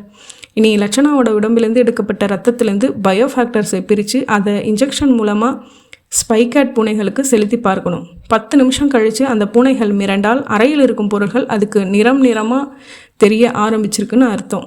சார், லட்சணா ஒரு அழகான பெண். கல்யாணம் செய்து கொண்டு சந்தோஷமாக வாழ வேண்டிய ஒரு பெண்ணை ஆராய்ச்சி என்கிற பேரில் அவளை இம்சப்படுத்தும் போது மனசுக்கு ரொம்ப கஷ்டமாக இருக்குது. எனக்கு மட்டும் சந்தோஷமாக என்ன? நான் கண்டிப்பாக தற்கொலை பண்ணிக்கிட்டு செத்து போகத்தான் போகிறேன். என்னோடய மரணத்தை யாராலையும் தடுக்க முடியாதுன்னு சொன்னதால தான் அவளை டெல்லிக்கு கூட்டிகிட்டு வந்து நம்ம ஆராய்ச்சிக்கு உபயோகப்படுத்திக்கிட்டேன். இந்த தேசத்துக்காக யார் யாரோ எப்படி எல்லாமோ தியாகம் பண்ணிக்கிறாங்க. அதில் பல தியாகங்கள் வெளி உலகத்துக்கு தெரியாமலே போயிருக்கு. அது மாதிரியான தியாகங்களில் லட்சணாவோடதும் ஒன்று. இதெல்லாம் வெளியே தெரியாத வேர்கள் மாதிரி. அரிஸ்டோவின் செல்ஃபோன் கனைத்தது. சோஃபியா எடுத்து யாருன்னு பாரு. சோஃபியா செல்லை எடுத்து காதில் வைத்தாள். செவிமடுத்து விட்டு அரிஸ்டோவை ஏறிட்டாள். சார், நமக்கு ஸ்பெசிமன்ஸ் சப்ளை பண்ணுகிற அமர்நாத் நம்ம ஆர்டர் படி ஸ்பெசிமன்ஸ் கலெக்ட் பண்ணிட்டானாம். வேனில் கொண்டு வந்துக்கிட்டு இருக்கானாம். உங்ககிட்ட பேசணுமாம். அரிஸ்டோ செல்ஃபோனை வாங்கி காதுக்கு எடுத்தார். என்ன அமர்நாத்? ஸ்பெசிமன்ஸ் ரெடி ஆகிடுச்சு சார். உங்கள் லேபுக்கு தான் கொண்டு வந்துட்டுருக்கேன். ஆர்டர் படி எல்லாத்தையும் கலெக்ட் பண்ணிட்டியா? பண்ணிட்டேன் சார். லிஸ்ட்டை கையில் வச்சுருக்கியா? வச்சுருக்கேன். படி. 10 வெள்ளை முயல், 15 ஆண் பூனைகள், 7 பெண் பூனைகள், 2 டெய்ல்லெஸ் குரங்கு, சாதாரண தெருநாய்கள் 3, 100 சீமை எலிகள், 50 வீட்டு எலிகள். எல்லாமே ஹெல்த்தி ஸ்பெசிமன்ஸ் தானே? என்ன சார் இப்படி கேட்டுட்டீங்க? எல்லாமே பார்த்து செலக்ட் பண்ணியிருக்கேன். சரி, இப்போ மணி 9:15. எத்தனை மணிக்கு லேபுக்கு வருவேன்? இப்போது நிஜர் டீனில் இருக்கேன் சார். லேபுக்கு வந்து சேர எப்படியும் அரை மணி நேரம் ஆகிடும். சரி வா, நான் லேபில் தான் இருப்பேன். அரிஸ்டோ செல்ஃபோனை அணைத்துவிட்டு சோஃபியாவை ஏறிட்டார். சோஃபியா, அமர்நாத் ஸ்பெசிமன்ஸ் கொண்டு வர எப்படியும் லேட் ஆகிடும். நீ வீட்டுக்கு கிளம்பு, நான் பார்த்துக்கிறேன். வேணும்னா இருந்து ஹெல்ப் பண்ணுறேன் சார். வேண்டாம், இதுவே லேட்டு. நாளைக்கு காலையில் 6 மணிக்கு லேபில் இருக்கணும். லட்சணாவோட சிறுநீரக செல்களை எடுத்து ஸ்பைகேட் நம்பர் 3 உடம்புக்குள்ளே கிராஃப்ட் பண்ணணும். அது சம்மந்தமாக ஃபார்மலிட்டி ஏற்பாடுகள் நான் இப்போ பண்ணி வச்சிடுறேன். நீ கிளம்பு. சோஃபியா கிளம்பியதும் தன்னோட ஹேண்ட்பேக்கை எடுத்து தோளில் மாட்டிக்கொண்டாள். குட் நைட் சொல்லிவிட்டு கிளம்பினாள். அரிஸ்டோ அரை கதவை சாத்தி கொண்டு மறுபடியும் கம்ப்யூட்டருக்கு முன்பாய் வந்து உட்கார்ந்தார். கீபோர்டில் பட்டன்களை தட்டி சார்ட்டுகளை மாற்றி போட்டு பார்த்தார். 15 நிமிஷம் கரைந்து இருந்தபோது மேஜையின் மேலிருந்த இன்டர்காம் முணுமுணுப்பாய் கூப்பிட்டது. ரிசீவரை எடுத்தார். லேபரேட்டரியை ஒட்டியிருந்த பங்களாவிலிருந்து லட்சணா பேசினார். சார். என்னம்மா லட்சணா, இன்னுமா நீ தூங்கலை? தூக்கம் வரலை சார். மாத்திரை போட்டுக்கிட்டியா? போட்டுக்கிட்டேன். போட்டும் தூக்கம் வரலை. படுக்கும்போது கண்டதையும் நினைக்கக்கூடாது. நீ சீக்கிரமாக படுத்து தூங்கு. காலையில் 5 மணிக்கெல்லாம் எழுந்து குளித்து ரெடி ஆகிடணும். நாளைக்கு லேபில் உனக்கு ஒரு முக்கியமான எக்ஸ்பெரிமெண்ட் இருக்குது. உனக்கு தூக்கம் வரலைன்னா இன்னொரு மாத்திரையும் போட்டுக்கோ. சார். என்னம்மா? ஒரு வாரத்துக்குள்ளே என்னோடய உயிர் போயிடணும் சார். நான் உயிர் வாழற ஒவ்வொரு நிமிஷமும் எனக்கு வெறுப்பாக இருக்குது. நான் ரொம்ப நாள் உயிர் வாழ விரும்பலை. ஒரு வாரத்துக்குள்ளேயே எல்லா சோதனைகளையும் முடிச்சுக்கோங்க சார். நீங்கள் லேட் பண்ணிட்டா நான் என்னோடய உயிரை வேறு விதத்தில் முடிச்சுக்க வேண்டியிருக்கும். லட்சணா படபடவென்று பொறித்துவிட்டு பெரிய சத்தத்தோடு ரிசீவரை வைத்துவிட அரிஸ்டோ இறுகிய முகத்துடன் கண்களை மூடிக்கொண்டார். பகுதி 19. இன்ஸ்பெக்டர் கவுடாவும் மதுவும் பரணியின் அப்பா சக்கரபாணியை அவருடைய பங்களாவில் போய் பார்த்தபோது அவர் இடிந்து போய் உட்கார்ந்திருந்தார். கையில் கவலையை மறைப்பதற்காக விஸ்கி நிரம்பிய டம்ளர். மது கவுடாவை சக்கரபாணிக்கு அறிமுகப்படுத்தினான். அங்கிள், இவர் போலீஸ் இன்ஸ்பெக்டர் மிஸ்டர் கவுடா, ஊட்டியிலிருந்து வந்திருக்கார். சக்கரபாணி டம்ளரில் இருந்த விஸ்கியை ஒரே மூச்சில் காலி செய்துவிட்டு கவுடாவை ஏறிட்டார். நாற்காலியை காட்டினார். உட்காருங்க. கவுடா உட்கார்ந்ததும் கேட்டார், என்ன விஷயம்? லட்சணா விவகாரத்தை ஒரே நிமிஷத்தில் சொல்லி கையில் இருந்த லட்சணாவின் ஃபோட்டோவையும் காட்டினார் கவுடா. சக்கரபாணி ஃபோட்டோவை பார்த்துவிட்டு கவுடாவிடம் நிறுந்தார். என் பையன் பரணிக்கும் இந்த பொண்ணு லட்சணாவுக்கும் தொடர்பு இருக்குன்னு சொல்ல வரீங்களா? சாரி, அது தொடர்பு இல்லை, காதல். என்னை பொறுத்த வரைக்கும் இது ரெண்டும் ஒன்று தான். இதை பாருங்கள் மிஸ்டர் கவுடா, என்னோட பையன் பரணி இப்போ ஐசி யூனிட்டில் உயிருக்கு போராடிக்கிட்டு இருக்கான். 4 நாளாக சுயநினைவு திரும்பலை, கோமா ஸ்டேஜ். எல்லா பெரிய டாக்டர்களையும் வரவழைச்சு பார்த்துட்டேன், யாரும் பாசிட்டிவாக பதில் சொல்லலை. அவன் உயிர் பிழைக்கணும்னு நான் வேண்டாத தெய்வம் இல்லை. உள்ளுக்குள்ளே உருக்குலைஞ்சு போயிட்டுருக்கேன். இப்போது வெந்த புண்ணில் வேல் மாதிரி இந்த லட்சணா விஷயம். அனாதை விடுதியில் இருந்த ஒரு பொண்ணை சொன்னதை வேத வாக்காக எடுத்துக்கிட்டு நீங்கள் நேரடியாக விசாரிக்க வந்தது எந்த விதத்தில் நியாயம் இன்ஸ்பெக்டர்? மிஸ்டர் சக்கரபாணி, உங்கள் சன் பரணி ஒரு விபத்தில் சிக்கி ஐசி யூனிட்டில் இருக்கிற விஷயம் இங்கே வந்த பிறகு தான் எனக்கு தெரியும். இது ஒரு மாமூலான என்கொயரி தான். லட்சணா தன்னோட தற்கொலை முயற்சிக்கான காரணத்தை சொல்லாததால் இந்த பிரச்சனை. லட்சணாவே உங்களுக்கு தெரியாதுன்னு சொல்லிட்டீங்க. ஸோ இந்த பிரச்சனையை நான் இதோட விட்டுடுறேன். Please be calm. கவுடா சொல்லிக்கொண்டே எழமுயன்ற வினாடி டீப்பாயின் மேலே இருந்த செல்போன் அவசர கதியில் கூப்பிட்டது. மது ரிசீவரை எடுத்தான். ஹலோ என்று சொல்லி பேச்சை செவிமெடுத்தவன் ரிசீவரை சக்கரபாணியிடம் நீட்டினான். அங்கிள், டாக்டர் லைனில் இருக்கார், வாங்கி பேசினார். Hello doctor. மிஸ்டர் சக்கரபாணி, உங்களுக்கு ஒரு சந்தோஷமான செய்தி. உங்கள் சன் பரணிக்கு லேசாக கான்ஷியஸ் வந்திருக்கு. குபீர் என்று ஒரு சந்தோஷத்துக்கு போனார் சக்கரபாணி. ரியலி? எஸ், இது மெடிக்கலி மிராக்கல்னு தான் சொல்லணும். ஒரு 5 நிமிஷத்துக்கு முன்னாடி லேசாக கண் திறந்து பார்த்தார். பரணி ஏதாவது பேசினானா டாக்டர்? பேசலை, பட் ஒரு பேரை சொல்லி முனகினார். பேரா? என்ன பேர்? லட்சணா. பகுதி 20. காம்பவுண்ட் கேட் அருகே ஹார்ன் சத்தம் கேட்டு அரிஸ்டோ கம்ப்யூட்டரில் இருந்து கலைந்தார். அமர்நாத் வந்துவிட்டான். சுவர் கடிகாரத்தில் நேரம் பார்த்தார். நேரம் 10:05. லேப் கதவை சாத்தி கொண்டு வெளியே வந்தவர் இருட்டான வராந்தாவில் சற்று வேகமாக நடந்து காம்பவுண்ட் பகுதிக்கு வந்து கேட்டை திறந்து விட்டார். அந்த கண்டெய்னர் வேன் உள்ளே வந்தது. ஒரு மரத்துக்கு கீழ் போய் நின்று இயக்கங்களை நிறுத்திக்கொள்ள அமர்நாத் டிரைவிங் சீட்டிலிருந்து கீழே குதித்தான். அரிஸ்டோ பக்கத்தில் போய் அவனுடைய கைகளை பற்றி கொண்டார். அமர்நாத் கிட்டத்தட்ட 6 அடி உயரம் இருந்தான். நல்ல சிவப்பு, தலை கொள்ளாத முடி, அழுக்கான வெள்ளை குர்த்தாவில் பான் மெல்லும் வாயோடு தெரிந்தான். அரிஸ்டோவிடம் கேட்டான், லேபில் யாரும் இல்லையே? இல்லை. சோஃபியா? அவள் வீட்டுக்கு கிளம்பி போய் 1 மணி நேரமாச்சு. அந்த லட்சணா பங்களா அறையில் தூங்கிட்டு இருக்கா. அப்புறம் என்ன பயம்? உங்கள் தோல் மேலே கையை போட்டுக்கிறேன் சொன்ன அமர்நாத் ப்ரொஃபஸரின் தோளில் கையை போட்டுக்கொண்டு இறங்கி கொண்டான். அரிஸ்டோ சிரித்தார். மெல்ல எல்லா ஸ்பெசிமென்ஸையும் கொண்டு போய் உள்ளே வைப்போம், அப்புறமா டின்னர் சாப்பிட்டுக்கிட்டே பேசுவோம். அதுவும் சரிதான். அமர்நாத் வேனின் கண்டெய்னர் பகுதியை ஓப்பன் செய்து பிராணிகள் அடைப்பட்டிருந்த கூண்டுகளை தூக்கி கொண்டு உள்ளே போனான். 20 நிமிட நேரத்தில் எல்லா ஸ்பெசிமென்களும் உள்ளே போய்விட அரிஸ்டோவும் அமர்நாத்தும் கதவை சாத்தி கொண்டு உள்ளறைக்கு ஒன்றாக போனார்கள். நாற்காலியில் சாய்ந்து கொண்டார்கள். ப்ரொஃபஸர் சார், உங்களுக்கு முதல்ல ஒரு சந்தோஷமான செய்தி. என்ன? ஸ்விஸ் பேங்க்கில் உங்கள் அக்கௌண்ட்டில் போன வாரம் $1 கோடி கூடியிருக்கு. எதுக்காக அவ்வளோ பணம்? உங்கள் கண்டுபிடிப்பான ஸ்பைகேட்டுக்கு SSS தீவிரவாத அமைப்பு கொடுத்த சன்மானம். இன்னும் 20 பூனைகள் அவங்களுக்கு தேவைப்படுது. 20 பூனைகளா? 1 மாதம் காலம் தேவைப்படுமே. 2 மாதம் எடுத்துக்கிட்டாலும் பரவாயில்ல. போன தடவை அனுப்பின மாதிரியே ஸ்பெசிமென்ஸ் இருக்கணும். கொடுத்துடலாம். ப்ரொஃபஸர் சார், இந்திய இராணுவத்துக்கு இன்னும் ஸ்பைகேட்டை சப்ளை பண்ணலையே. அந்த அளவு சப்ளை பண்ணின பிறகு தான் இந்திய இராணுவத்துக்கு. நான் இது வரைக்கும் கண்டுபிடிச்ச எல்லா விஞ்ஞான சங்கதிகளையும் அப்படித்தானே சப்ளை பண்ணியிருக்கேன். ஸ்பைகட் தயாரிப்பில் சில குறைபாடுகள் இருக்கிற மாதிரி பாவலா பண்ணி நாட்களை கடத்திட்டுருக்கேன். இந்த அவகாசத்துக்குள்ளே எல்லா தீவிரவாத அமைப்புகளும் ஸ்பைகேட்களோடு இந்தியாவுக்கு ஊடுருவிட வேண்டும். சரி ப்ரொஃபஸர் சார், இப்போது லேபரேட்டரியில் எவ்வளவு ஸ்பைகேட்கள் ரெடியாக இருக்குது? 10. நான் இன்றைக்கே கொடுத்துட்டு போயிடலாமா? எடுத்துகிட்டு போ. சோஃபியாவுக்கு உங்கள் மேலே எந்த சந்தேகமும் இல்லையே? ஒரு சந்தேகமும் கிடையாது. இந்திய இராணுவத்துக்காக நான் அல்லும் பகலும் உழைக்கிறதா நினச்சி பெருமைப்பட்டுருக்கா. லேபில் நான் சொன்ன வேலையை செஞ்சுட்டு மாதம் கவர்மெண்ட்டில் சம்பளத்தை வாங்கிக்குவா. அப்புறம் இன்னொரு விஷயம், பேப்பரில் பார்த்தேன் ப்ரொஃபஸர் சார், நீங்கள் ஊட்டிக்கு பயணம் பண்ணின ஃப்ளைட்டில் சிபிஐ சேர்ந்த சஞ்சய்குமார் என்கிற ஒரு அதிகாரி ஆசிஃப் உஸ்மான் முல்லான்னு பேரை மாற்றிக்கிட்டு மாறு வேஷத்தில் ட்ராவல் பண்ணியிருக்காரு. அது உங்களை கண்காணிக்கவா? இல்லை, அது ஃப்ளைட்டில் வந்த இன்னொரு தீவிரவாதியை கண்காணிக்க அந்த அதிகாரி வந்திருக்கார். ஆனால் துரதிருஷ்டவசமாக அவரே கோவை ஏர்போர்ட்டில் போலீஸ் அதிகாரியெல்லாம் மாட்டிக்கிட்டார். உண்மையை சொல்லி புரிய வைக்கிறதுக்குள்ளே நர்சன் சிங் என்கிற போலீஸ் அதிகாரி சஞ்சய்குமாரை தாக்க அடிப்படாத இடத்துல பட்டு ஆள் உடனே மரணம். உங்களை கண்காணிக்க வந்த அதிகாரியோன்னு நான் நினச்சிட்டேன். அமர்நாத், ஒரு விஷயத்தை நீ புரிஞ்சுக்கணும். எனக்கு தீவிரவாதிகளால் ஏதோ ஆபத்து இருக்கிற மாதிரியான ஒரு மாயையை உருவாக்கிட்டு இருக்கோம். ஊட்டி வெலிங்டனில் நான் டாக்ஸியை போய் இறங்கிய போது ராம்பால் என்கிற இராணுவ அதிகாரி என்னை கூட்டிகிட்டு போகிறதுக்காக இராணுவ ஜீப்பில் வந்திருக்கார். அந்த இராணுவ ஜீப்புக்கு அடியில் மேக்னட் டைனமெட்டை ஒட்ட வச்சது யார்? நான் தான். ஆனால் வெளியே என்ன பேச்சு? ப்ரொஃபஸர் அரிஸ்டோவை கொல்ல தீவிரவாத இயக்கங்கள் மும்மரம். ஹிட்லிஸ்டில் இருக்கிற முதல் நபர் அரிஸ்டோ. இந்த ரீதியில் தான் பேப்பர்களும் நியூஸ் போட்டுக்கிட்டு இருக்காங்க. டிவி சேனல்களும் நியூஸ் ஃப்ளாஷ் பண்ணிகிட்டு இருக்காங்க. அதனால் பொதுமக்கள் மத்தியில் எனக்கு நிறைய அபிமானம். ப்ரொஃபஸர் சார், இந்தியாவின் எந்த மாநிலத்தில் நீங்கள் தேர்தலுக்கு நின்னாலும் ஜெயிப்பீங்க. அந்த அளவுக்கு ஜனங்க மத்தியில் உங்களுக்கு பாப்புலாரிட்டி இருக்குது. அமர்நாத், உங்ககிட்ட இன்னொரு விஷயத்த சொன்னால் நீ விசில் அடிப்ப. அப்படியா? என்ன விஷயம்? இந்த வருஷம் எனக்கு பாரத ரத்னா விருது கொடுக்கறதுக்காக இந்திய அரசாங்கம் முடிவு பண்ணியிருக்கான். ஆஹா, இதுவல்லவா நியூஸ்?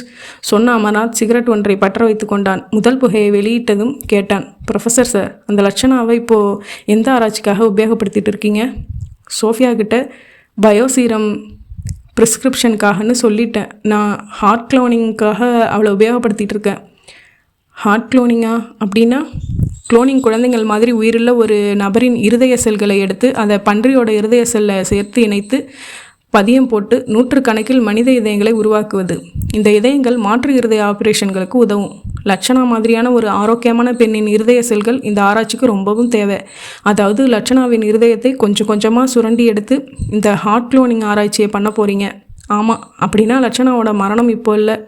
ஆமாம், இன்னும் 1 வருஷத்துக்காவது லட்சணா உயிரோடு இருந்து தன்னோட இருதய செல்களை எனக்கு கொஞ்சம் கொஞ்சமாக கொடுத்து என்னோடய ஆராய்ச்சிக்கு உதவி பண்ணிகிட்டே இருக்கணும். ப்ரொஃபஸர் சார், அந்த பெண் லட்சணாவை நான் பார்க்கணும். அவள் தூங்கிட்டு இருப்பா. பரவாயில்ல, வாங்க போய் பார்க்கலாம். ஃபோட்டோவில் அவள் ரொம்ப அழகாக இருந்ததான் ஞாபகம். அமர்நாத் தன் விரலிடுக்கில் புகைந்து கொண்டிருந்த சிகரெட்டை சுண்டி எறிந்து விட்டு எழுந்தான். பகுதி 21. சக்கரபாணியின் முகம் அதிர்ச்சி அலைகளில் புரண்டது. என்ன பேர் சொன்னீங்க டாக்டர்? லட்சணா. வேற எதுவும் பரணி பேசலையா டாக்டர்? பேசலை. யார் அந்த லட்சணா? அது டாக்டர் காதலியா? இல்லை டாக்டர். பின்ன? சக்கரபாணி மௌனமாக இருக்க டாக்டர் மறுமுனையில் தொடர்ந்தார். இதை பாருங்கள் மிஸ்டர் சக்கரபாணி, உங்கள் சன் பரணிக்கு கான்ஷியஸ் திரும்பியது தெய்வ செயல்னு தான் சொல்லணும். கான்ஷியஸ் திரும்பியதும் மட்டும் இல்லை, லட்சணாங்கிற பேரை சொல்லியும் உணகுறார். அந்த பொண்ணு லட்சணா யாராக இருந்தாலும் பரவாயில்ல, உடனே அவளை இங்கே வரவழைக்க ஏற்பாடு பண்ணுங்க. அந்த பெண் பரணிக்கு பக்கத்தில் உட்காந்து ஒரு 5 நிமிஷம் பேசினா போதும், பரணிக்கு முழு கான்சியஸும் பேச்சும் வந்துடும். அதுக்கப்புறம் எங்கள் மெடிக்கல் ட்ரீட்மெண்ட்டை ஆரம்பித்தால் 1 வாரத்துக்குள்ளே he will be all right. நீங்கள் உடனே புறப்பட்டு ஹாஸ்பிட்டலுக்கு வாங்க, மற்றதெல்லாம் நேரில் பேசிக்கலாம். டாக்டர் மறுமுனையில் ரிசீவரை வைத்துவிட சக்கரபாணி வியர்வை முகமாய் கவுடாவை ஏறிட்டு பார்க்க அவர் கேட்டார், என்ன விஷயம் சார்? லட்சணாங்கிற பேர் காதில் விழுந்தது.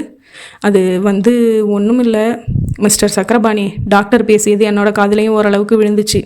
பரணிக்கு கான்ஷியஸ் லட்சணான்னு முனகியிருக்கார். டாக்டர் இப்போ அந்த லட்சணாவை கூட்டிகிட்டு வரும்படி சொல்கிறார். இனிமேலும் உண்மையை மறைச்சி என்ன பிரயோஜனம்? லட்சணா பரணியோட காதலி தானே? சக்கரபாணி அவசரமாய் மறுத்தார். இல்லை, லட்சணா பரணியோட காதலி கிடையாது. பின்ன தங்கச்சி. கவுடா உரைந்தார். என்ன சொன்னீங்க? லட்சணா பரணியோட சிஸ்டரா? ஆமாம். 23 வருஷத்துக்கு முன்னாடி கோத்தகிரியில் நான் தங்கியிருந்து எஸ்டேட் வேலைகளை பார்த்துட்டு இருந்தபோது எனக்கும் தேயிலை தோட்டத்தில் கூலி வேலை பார்த்த மாரம்மா என்கிற பெண்ணுக்கும் தொடர்பு ஏற்பட்டது. மாரம்மா கர்ப்பமான போது நான் வெளிநாட்டுக்கு போயிட்டேன். மாரம்மா என்னை காட்டி கொடுக்காமலேயே ஒரு பெண் குழந்தையை பெற்றுட்டு பிரசவ மயக்கம் தெரியாமலேயே இறந்து போயிட்டா. அந்த குழந்தைய கோத்தகிரியில் இருந்த பட்ஸ் அனாதை விடுதியில் சேர்த்துட்டு மாரம்மாவோட அப்பா ஊரை விட்டே போயிட்டதா கேள்விப்பட்டேன். நான் வெளிநாட்டிலேருந்து வந்ததும் எதேச்சியாக ஒரு தடவை பட்ஸ் அனாதை விடுதிக்கு போகிற மாதிரி போய் அந்த குழந்தைய பார்த்துட்டு வந்தேன். அந்த குழந்தை அங்கேயே வளர்ந்து வந்தது. கடந்த 23 வருஷ காலமாக நான் மறைச்சி வச்சுருந்த இந்த உண்மை போன வருஷம் ஒரு நர்ஸ் மூலமாக பரணிக்கு தெரிஞ்சு என்கிட்ட கேட்டான். நான் முதல்ல உண்மையை சொல்ல மறுத்து அப்புறம் ஒத்துக்கிட்டேன். லட்சணா என்னோட தங்கை. இவளை இந்த வீட்டுக்கு முறைப்படி கூட்டிகிட்டு அவளுக்கு கல்யாணத்தை சீரும் சிறப்புமாக பண்ணி வைக்கணும்னு பரணி என் கூட சண்டை போட ஆரம்பித்தான். நான் ஒத்துக்கலை. ஆனால் பரணி அடிக்கடி கோத்தகிரி அனாதை விடுதிக்கு போய் லட்சணாவை பார்த்து பேச ஆரம்பித்தான். வீட்டுக்கு கூப்பிட்டான். ஆனால் லட்சணா வர விருப்பப்படலை. எனக்கும் பரணிக்கும் நடுவில் தான் ஒரு பிரச்சனை இருக்க விரும்பாத லட்சணா தற்கொலை முடிவுக்கு போயிட்டா. சக்கரபாணி பேசி முடித்ததும் கவுடா சில வினாடி இடைவெளிக்கு பின் பேச்சை தொடர்ந்தார். மிஸ்டர் சக்கரபாணி, நீங்கள் சின்ன வயசில் பண்ணின தப்பை இப்போது ரெக்டிஃபை பண்ணிக்கலாம். பட் அந்தஸ்து காரணமாக அதை தவிர்த்துட்டீங்க. இப்போவும் ஒன்றும் கெட்டு போயிடலை. லட்சணா இப்போ டெல்லியில் ப்ரொஃபஸர் அரிஸ்டோ கிட்ட பத்திரமா இருக்கா. நீங்கள் சரின்னு சொன்னால் உடனடியாக டெல்லியில் இருக்கிற என்னோட போலீஸ் நண்பருக்கு தகவல் கொடுத்து லட்சணாவை அடுத்த ஃப்ளைட்லேயே கூட்டிகிட்டு வர சொல்லலாம். என்ன சொல்கிறீங்க? சக்கரபாணி கண்களில் இருந்து நீர் வந்தது. இனிமே சொல்ல என்ன இருக்குது மிஸ்டர் கவுடா? பரணி என்னோட மகன் என்பது எவ்வளவு உண்மையோ அதே போல் லட்சணாவும் என்னோட மகள் தான். லட்சணாவை வரவழைக்க ஏற்பாடு பண்ணுங்க. தேங்க்யூ என்று சொன்ன கவுடா தன்னுடைய செல்ஃபோனை எடுத்து டெல்லியில் உள்ள தன்னுடைய சிபிஐ நண்பர் திருநாவுக்கரசுவை தொடர்பு கொண்டார். நான் கவுடா. அடே, அதிசயமாக என்ன ஃபோன்? ஏதாவது ப்ரமோஷனா? அதெல்லாம் ஒன்றுமில்லை. நீ எனக்கு உடனடியாக உதவி பண்ணணும். சொல்லு, பண்ணிவிடுவோம். டெல்லியில் ப்ரொஃபஸர் அரிஸ்டோவின் வீடு தெரியுமா? தெரியும். உடனே நீ போய் அவரை சந்திக்கணும். என்ன விஷயம்? கவுடா ஒரு 5 நிமிஷ நேரத்தை செலவழித்து லட்சணாவை பற்றி சொல்லி முடிக்க அந்த திருநாவுக்கரசு சிரித்தார். என்ன ஒரு ஆச்சரியம் பார்த்தியா கவுடா? ஆச்சரியமா? ஆமாம், நீ சொன்ன லட்சணா இப்போ எங்கள் சிபிஐ பாதுகாப்பில் இருக்கா. லட்சணா உங்கள் பாதுகாப்பில் இருக்காளா? ஆமாம். அப்போது அரிஸ்டோ நேற்று ராத்திரி கைது செய்யப்பட்டு அவர் ரகசியமாக போலீஸ் பாதுகாப்பில் வைக்கப்பட்டிருக்கார். அரிஸ்டோ கைதா? என்ன தப்பு பண்ணினார்? நிறைய தப்புகள். தேச துரோகம், தீவிரவாதிகளோட தொடர்பு, அழிவை ஏற்படுத்தும் விஞ்ஞான பொருட்கள் சப்ளை. மை குட்னஸ், எப்படி மாட்டினார்? அமர்நாத்னு ஒரு தீவிரவாதி, அவனுடைய ஃபோட்டோ போன வாரம் தான் டெல்லி சிபிஐ பிரிவுக்கு வந்தது. அவன் டெல்லியில் இருக்கிறதா தகவல் வலையை விரித்தோம். நேற்று ராத்திரி வேன் டிரைவர் ஒருத்தன் அமர்நாத் மாதிரியே இருக்கிறதாக நிஜாமுட்டீன் செக் போஸ்ட்லேருந்து தகவல் வந்தது. உடனே சிபிஐ கோஷ்டி ஸ்குவாடை சேர்ந்த 2 பேர் அந்த வேனை ஃபாலோ பண்ணினாங்க. அந்த வேன் நுழைஞ்ச இடம் ப்ரொஃபஸர் அரிஸ்டோவின் பங்களாவும் லேபும் இணைந்த வளாகம். அடுத்த 10 நிமிஷத்துக்குள்ளே அந்த வளாகத்தை போலீஸ் ரவுண்டப் பண்ணி அதிரடியாக உள்ளே நுழைஞ்சிட்டாங்க. அரிஸ்டோவும் அமர்நாத்தும் லேபை விட்டு வெளியே வந்து பங்களாவில் தூங்கிட்டு இருந்த லட்சணாவை பார்க்க போகும்போது போலீஸ் கைது பண்ணிட்டாங்க. லட்சணாவுக்கு எந்த ஆபத்தும் இல்லையே? இல்லை, ஆனால் சோர்வாக இருக்கா. அவகிட்ட நான் பேசணுமே. ஒரு நிமிஷம் லைனில் பேசலாம். கவுடா சந்தோஷமாக கத்தினார். முற்றும்.